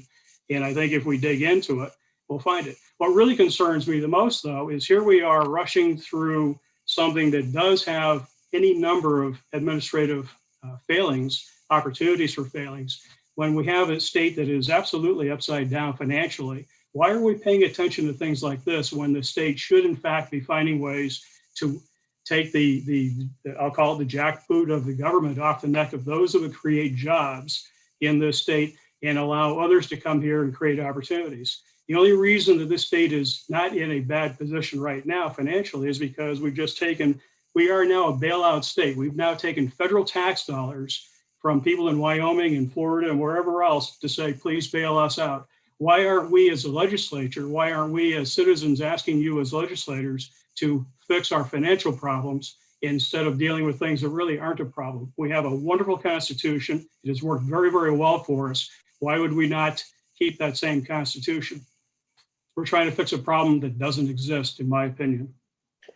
Well, I appreciate that perspective, Mr. Ham. I think we're getting slightly away from the topic of absentee ballot regulations, but I would just say that it did solve a problem because it enabled a whole bunch more people to show up in this most recent election. We saw almost 80% of registered voters either come out to the polls or mail in their ballot. That's a 133,000 voter increase since the last presidential election. And maybe I'm a little biased here, but it was especially important in my neck of the woods. I represent an older district. A lot of people didn't feel safe going to the polls, and yet still, because of the protections that allowed people to vote from the safety of their own home, we saw the highest voter percentage turnout of any Senate district in the state. Of course, not all those people voted for me, but the fact that they voted is something that I think we all ought to celebrate, regardless of their partisan affiliation. So I would respectfully push back that there isn't a problem we're trying to solve. I think that there is. I think that we can always do better when it comes to facilitating participation in our democracy. But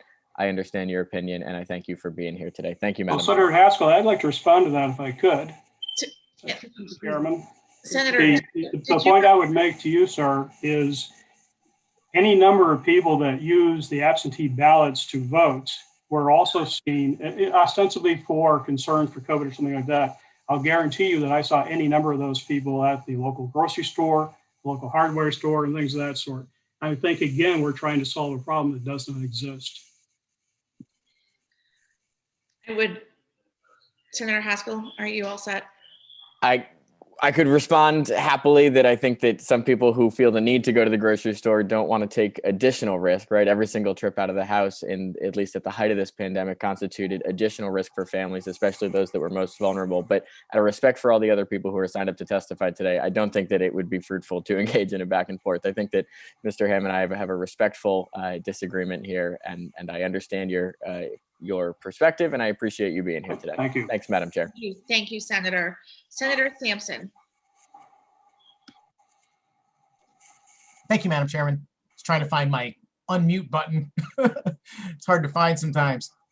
Mr. Ham, thank you very much for joining us today. I appreciated your testimony very much and your comments. Question for you, through you, Madam Chairman. Are you opposed to providing access to voters so they can vote? If that's the question to me, Senator Sampson, absolutely not. I do think that we have incomplete, improper procedures in place. Chain of custody does not exist.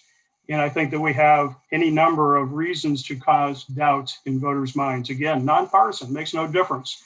If there's any doubt at all in the chain of custody in the vote chain, then we have cause for fixing things, and trying to impose something on the top of that before we have that, the voter rolls issues and things of that sort fixed, is absolutely insanity. It's a problem that does not need to be fixed with the facilities that we have in place today.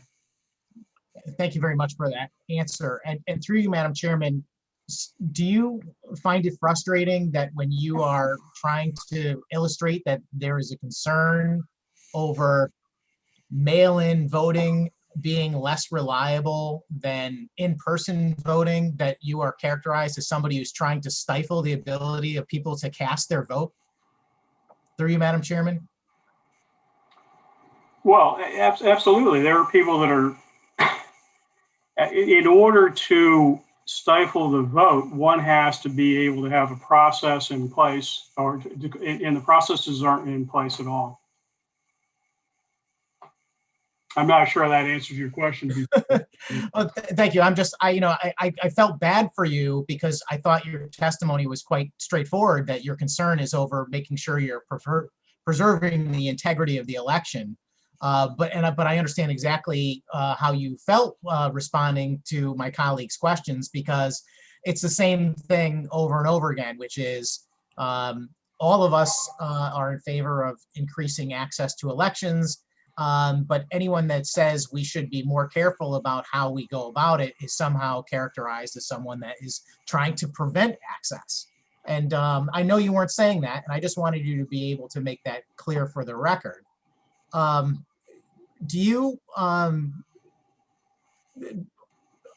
me ask you this question. Would you be completely opposed to expanding access to absentee ballots, for example, for people that are fearful of the pandemic, if it was done through the proper constitutional means? Through you, Madam Chairman. I wouldn't have a problem with that at all. Again, there are many different means and methods in other states, and it has worked well. This state, unfortunately, has not put those means in place. It's my understanding that, and I'm certainly not the expert. You folks are the legislators, I'm not. But it appears to me that we're trying to put something on the top of our voting system that it is today. And again, looking back at history, we look at the Constitution of Rome, for example, where they kept changing things to the point where they had a completely different society from what they started out with 500 years hence. We're doing the same thing here in this country, where we say, well, let's just do it this way. Let's do this tweak. So we do have a Constitution in place. We do need to maintain the integrity of that Constitution. Everything I was reading about this vote would suggest to me that we were not going to be doing it in a constitutional manner. I have no problem with expanding access, legitimate legal access, one vote per one legal voter, but the chain of custody of or mailed out ballots really scares me in terms of what's going on one way or another. And again, it doesn't mean one particular political party or the other. It is pretty much a nonpartisan issue. Thank you very much. I appreciate that answer. And I've heard it, your comments from people in both political parties. I often reference Senator Martin Looney, commenting that, you just never really know who's completing an absentee ballot. And of course, he's not implying, nor am I, that, that absentee ballots are necessarily fraudulent or that it would happen that there's, excess amount of fraud or anything. It's just, it is a less reliable system. And, it sounds to me like you're cautioning us that if we are going to shift to a more mail-in absentee type system versus in-person voting, that checks and balances are required as a result. And I agree completely. So thank you very much for being here. Your testimony is well received, and thank you for taking the time to join us. Thank you, Madam Chairman. Thank you, Senator. Representative Mastrofrancesco. Thank you, Madam Chair.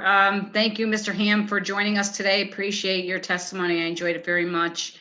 A couple of questions through you, Madam Chair.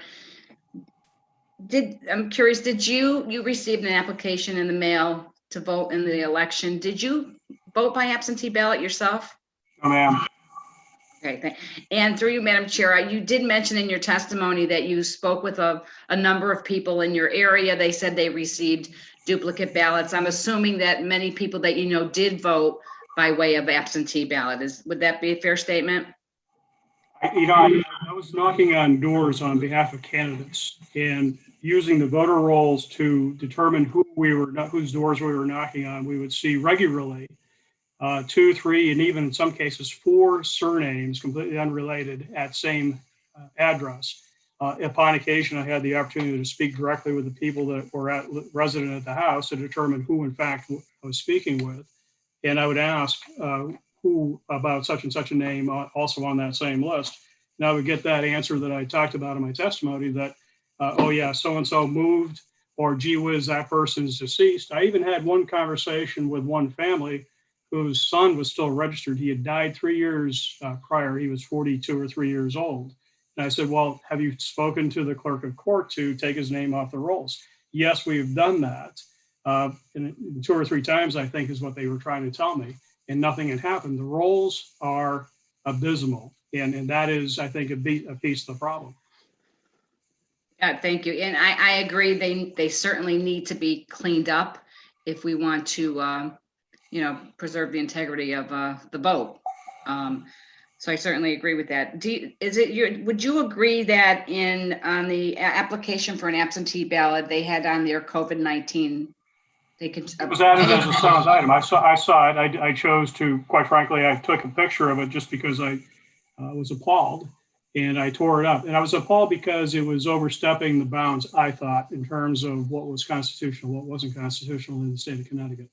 Would you agree that the intent of that COVID-19 statement on the application for the ballot gave people a thought that it was for the fear of COVID? Would you believe that people would have checked that because they were afraid of COVID? Through you, Madam Chair. Candidly, I didn't pay a lot of attention to that. I got the sense that because of the COVID pandemic, that it was opening the door to anybody saying, gee whiz, because there is this pandemic, I can vote absentee regardless. That was the sense I took away from it. Right. And my concern, has always been my concern, is that the way this is printed on the application, it refers to they're able to check the box pursuant to Public Act 20-3. And when you look at Public Act 20-3, it talks about the sickness of COVID, which is assuming that that individual voter is sick. Then they sign on the application a declaration under the penalties of false statement that the information that they checked is accurate and true. So I didn't know if you had spoken to any voters and they voted because of fear, not realizing that when they checked that, it was really supposed to be for their sickness, is the interpretation of it, because you can't put fear of COVID on there because it's unconstitutional. So we have all these applications out there where people signed under the penalties of false statement that perhaps they were not sick. So I was just curious if you had spoken to any voters who voted that way that were. Yeah, no, I didn't have that particular conversation, no. Okay, I just wanted to bring that to the attention. It's always been my concern. I have no problem if it's fear of COVID, right? Let's just do it the proper way. And to make sure that it's constitutional and to make sure people exactly know what they are signing. Certainly have no issues with expanding voting. We want everybody to be vote, but certainly we want it to be done with proper, safeguards in place to make it fair. Well, it would also seem to me that we're somewhat ahead of ourselves, or maybe we're behind, however you want to look at it. COVID is receding. We have the multiple vaccine opportunities available and things of that sort. Why would we try to change the voting system now, ostensibly because of COVID or the pandemic? It's behind us. It may or may not be exactly behind us right this second, but by the next election cycle, it will be behind us. So again, it concerns me that our legislature is spending time doing things like this. And it's easy to imply or wonder exactly what's going on and how that works. As opposed to, quite frankly, as I said to Senator Haskell, far more important things for this state. This state could be a great state, but it isn't. It's 40 years of one-party rule, and it was once an economically viable state. It is much less viable today. And I see a legislature that is not paying any attention to those kinds of things at all. It irritates me to no end, as you might take by my tone and my words. My apologies if I've offended anybody. That's okay. We have frustration on both sides of the aisle, so I think we're all pretty understanding. Mr. Ham, I just want to thank you so much for coming in to testify, and I hope you enjoy your St. Patty's Day. Thank you, Madam Chair. I have no further questions. Thank you, Representative. Representative Blumenthal. Thank you, Madam Chair, and thanks, Mr. Ham. Good afternoon. Good afternoon. I'll try to be brief and let you enjoy the rest of your St. Patrick's Day. Really appreciate you being here with us today. Did I hear you correctly that you are a Navy veteran? I am, and I know you're a Marine veteran. Okay, well, thank you for your service, You are sir. a subset of the Marines, sir. What's that? You are a subset of the Marine or the Navy, sir. I'll take that as I don't think that's the subject of our bill today, so I'll take that discussion with you offline. Department of the Navy, I'll give you. But anyway, thank you for being with us here today. I think I heard you also say that you believe that the right to vote is a sacred right. Absolutely. Okay. And so I'm sure you agree with that. I do, 100%. And would you agree that if our election system prevents a lawful voter registered properly, a lawful registered voter from voting, that that is a grievous deprivation of their right to vote? Well, I guess with the way you're premising the question, I would agree with that. But I would also ask, wouldn't you agree that we need to have an integrity of the vote where people have zero doubt about whether or not their vote counted? I agree. People need to know that their vote counted. And I guess what I'm asking you, don't you agree that it's there's a balance, right? When we talk about election integrity, we're talking about fraud on the one hand, right? The possibility of fraud, right? There is, yes. And then on the other hand, we're also talking about the idea that everyone who can vote legally is able to vote, right? Sure. And your point would be? But my point is just that it's a balance. You'd agree, right? We want to make sure that everyone who can legally vote is able to vote, while also minimizing the possibility of fraud.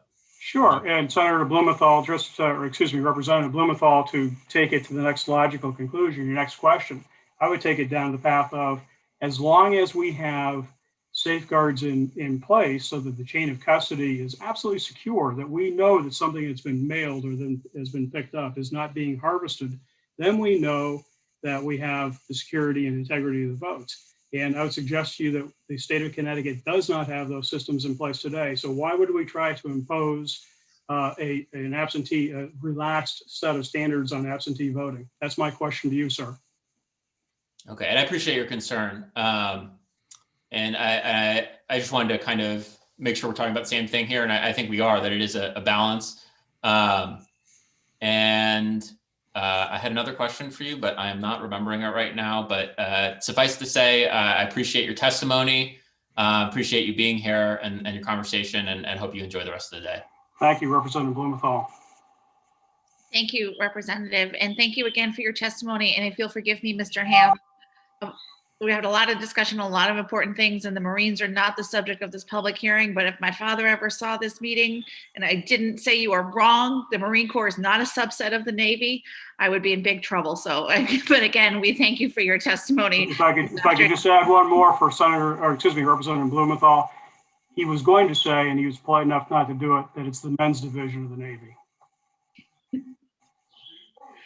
Have a good afternoon. Next, we Thank will you. hear from Timothy DiCarlo, who will be followed by Betsy Guerra. Senator Flexer, Representative Fox, Ranking Members Sampson and Master Francesco, members of the GA Committee. My name is Timothy DiCarlo. I'm the Registrar of Voters from the City of Waterbury, Chair of New Haven County Rovac Association, and the Chairman of the Rovac Legislative Committee. I'm here to testify in regards to House Bill 5320. Due to earlier testimony this afternoon, I will, for the record, state my age, which is 39 years of age, and I am by no means the youngest registrar in the state of Connecticut. Back to the legislation. This proposed legislation would establish a task force to conduct a study of accessibility voting for electors on Election Day, as well as Election Day registration applicants with disabilities. It would require that after July 1st, 2021, the polling places be equipped with for individuals with disabilities that comply with the provisions of the Help America Vote Act, PL-701-25. Since the induction of the AccuVote optical scanner tabulating system in 2006, Connecticut simultaneously instituted an accessible voting system, AVS, available to all voters. The AVS meets the Help America Vote Act of PL 107-25, as well as Connecticut General Statute 9-24. So this is a system that has been in place. This would also start a task force. Should this legislation come out of committee, Rovac would kindly ask to be added, as our members are the boots on the ground and can offer valuable insight when it comes to practicality of election equipment. Quickly, if I could touch on 5885, one of the confusions that Rovac is concerned of is if a 16-year-old is born in December 1st, for instance, versus someone voted in November 1st, born November 1st. December 1st, they could vote in the municipal, but they wouldn't be eligible to vote in the the state election afterwards. The system, the Secretary of State's office would need more funding for more coding, because currently everyone who's 17 years of age or older shows up in the back. Now we would have to specify who can vote in the even years versus who cannot vote in the odd years. And our goal is to make sure that everyone has access to the ballot. We do not want to have anyone turned off from democracy and have a bad taste left in their mouth the first time out, when some people can vote that are 17 because they will be 18 come Election Day in an even year, when that would be not true for others. So there is some confusion, and that's Rovac's main concern, is making sure that our youth are not disenfranchised. And the best thing to do, and what we do, especially in Waterbury and many of the cities, are have 16-year-olds come and work for us in the polls throughout the city and throughout Connecticut to get a feel of what they can do civically in their community. And I thank the community, the committee, for the opportunity to testify. Thank you. Thank you for your testimony. Are there any questions from members of the committee? Seeing none, thank you again for, Senator, sorry. Senator Sampson? Yes, thank you very much, Madam Chairman. Sorry that I was late on putting my digital hand in the air. Tim, thank you much for being here today. I appreciate your testimony. It was very informative as usual. I wanted to ask you a question, simply because we had you here in your capacity as a registrar, and also I wanted to thank you and your fellow registrars across the state for the tremendous job that you do. And I know that sometimes this body is good at imposing more and more work on you guys, and maybe not necessarily providing the support or the dollars necessary. But there are some of us definitely fighting to make sure that improves going forward. Through you, Madam Chairman, I just wanted to ask a simple question about the duplicate voter conversation. I don't know if you saw any of the previous testimony, Tim. I did. But the Mr. Rapini was here from Fight Voter Fraud, Inc., and he suggested that earlier today, or yesterday maybe it was, that his organization provided evidence to the Secretary of the State and to SEC and also to the FBI about 103, I think he said, people who may have voted twice. And I was just curious to know from you, what possibilities exist for a situation where someone first appears on the voter rolls twice? How prevalent is that? And second, if that is prevalent, is there a situation that could have allowed someone or a clerical error for that to occur, where someone is marked off as having already voted inadvertently, so that when they come up to vote, it looks like they've already voted? I guess I'm trying to understand what happens at the polling location with regard to this potential problem where the registrar's list is not up to speed. Any light you can shed on that? Thank you. Yeah, no, thank you for the question. So that organization's been to my office twice. They have not informed me of that in Waterbury. Actually, they were in our office last week. So the easiest way for a duplicate voter to show up on the rolls is generally when somebody changes their last name, usually maiden name or divorce going back to maiden name. That sometimes DMV doesn't pick up on it. We don't pick up on it. And usually those of Hispanic descent, which sometimes use a hyphenated last name and sometimes don't. That usually will cause the majority of the quote unquote accidental dupes. There's always a possibility that there could be a clerical issue where a person's put on twice. The centralized voter system, the CVRS system, generally will try to identify that voter prior to registration. Do you mean this person? And at that point, it's up to the registrar or the person putting it in to figure that out. We do receive information annually from the Electronic Registration Information Center, which is known as ERIC, which is a compact of over 20 states.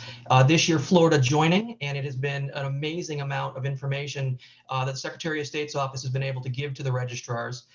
They give us a list of duplicate voters in different states. They give us duplicate voters in our own towns, in our own state. The Secretary of State's office also works with the list and gives that to us all prior in January, when we can actually do something.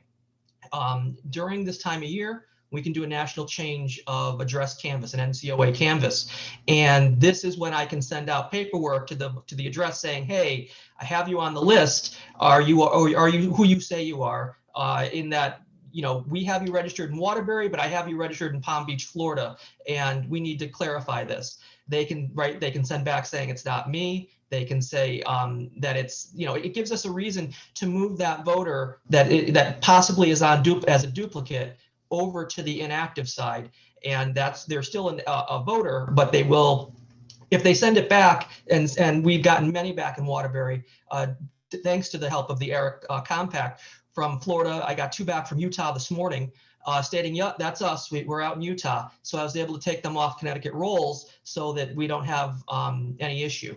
If we don't hear back from the voter, we move them to the inactive status, where they'll stay for 5 years. And at any point in time, they can re-up their registration. But it does allow for precautions so that no one's disenfranchised. Give you a perfect example. I had a voter that was taken by mistake from another town, and a gentleman had the same name. We pulled him back, we got him situated, and then I was given information that the man I had spoken with had passed away. So you have, when you're a registrar, you're given all sorts of information. I knew for a fact this man was still well and with us, and I didn't have to act at that point. But there's a lot of information that's given to us, and we have to use the credible information that we have to make conscious decisions so that we are doing our jobs correctly, and at the same time making sure to avoid any form of disenfranchisement of any of our electors in Connecticut. Thank you very much for that very detailed response. And it's extremely helpful to me to kind of get an idea of how that system works.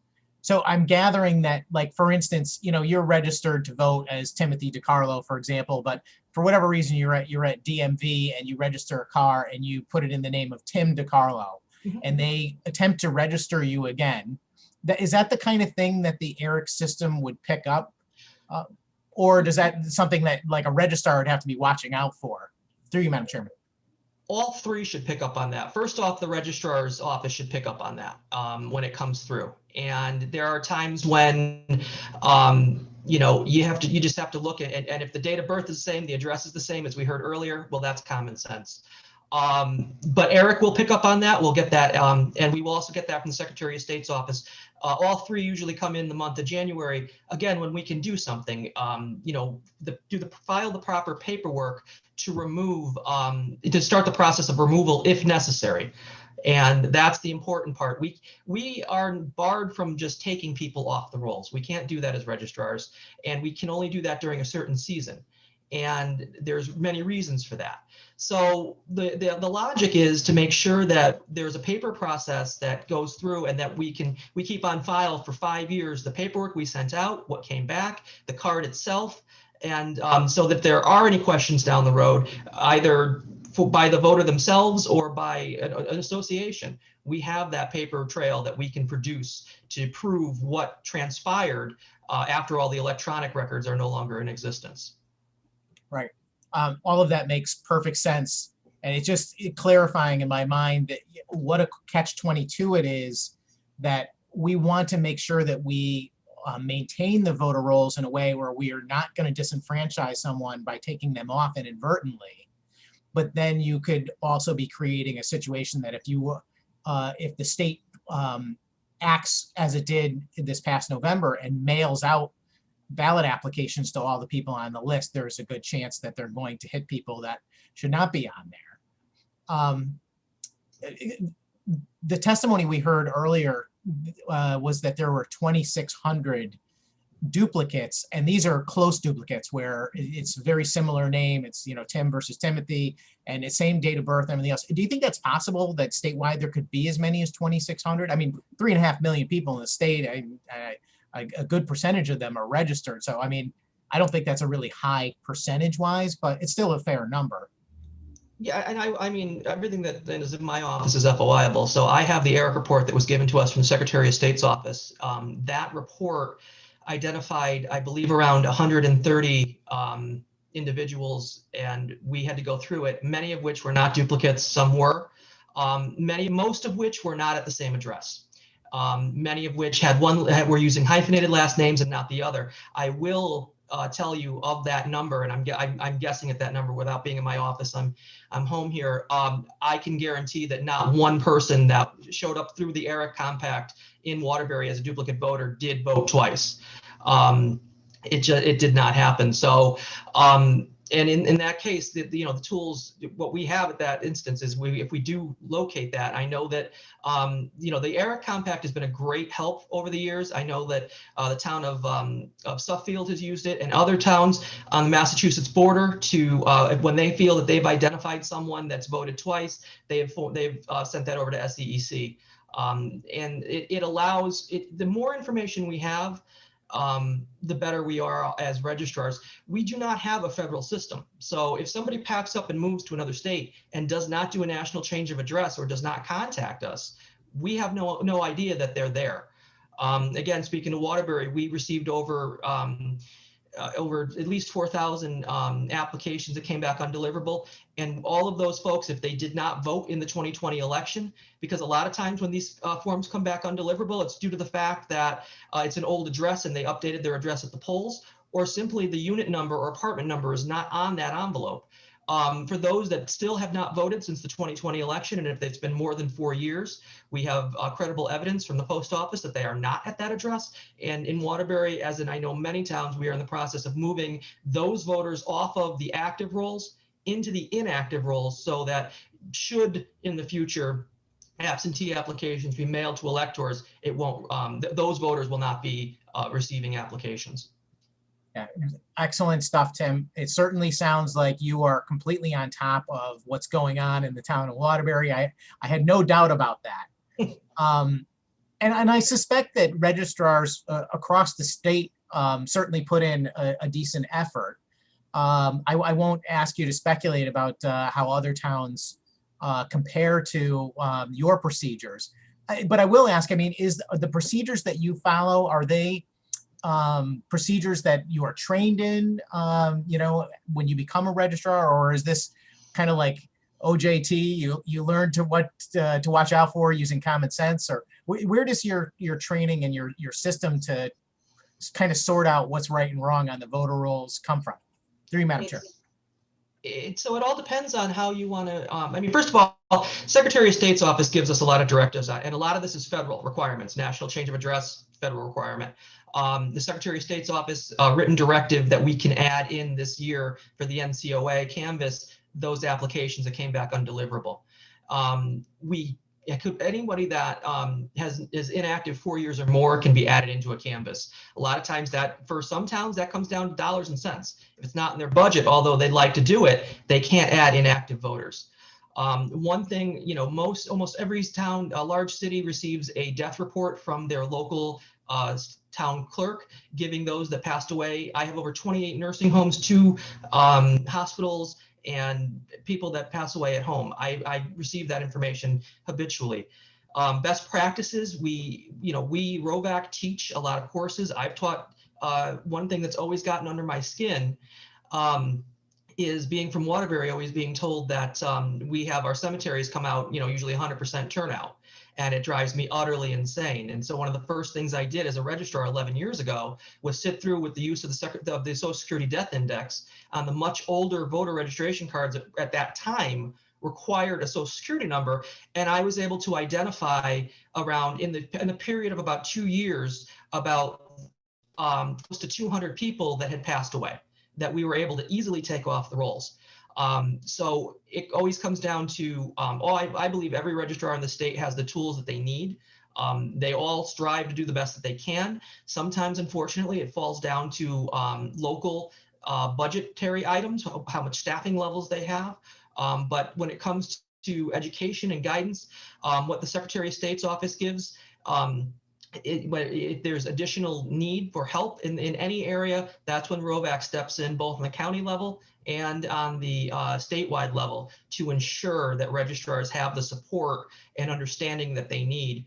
As the chair, county chair of New Haven County, the great town of Madison has 2 brand new registrars that are brand new, and they have habitually been emailing me simple questions that it's my job basically to help them, guide them, so that they aren't lost in the weeds. And that's what we do in ROVAC. Is it doesn't matter what the question is, we'll take it on to ensure that we can help our fellow registrars who may not be able to get that answer for whatever reason that may be.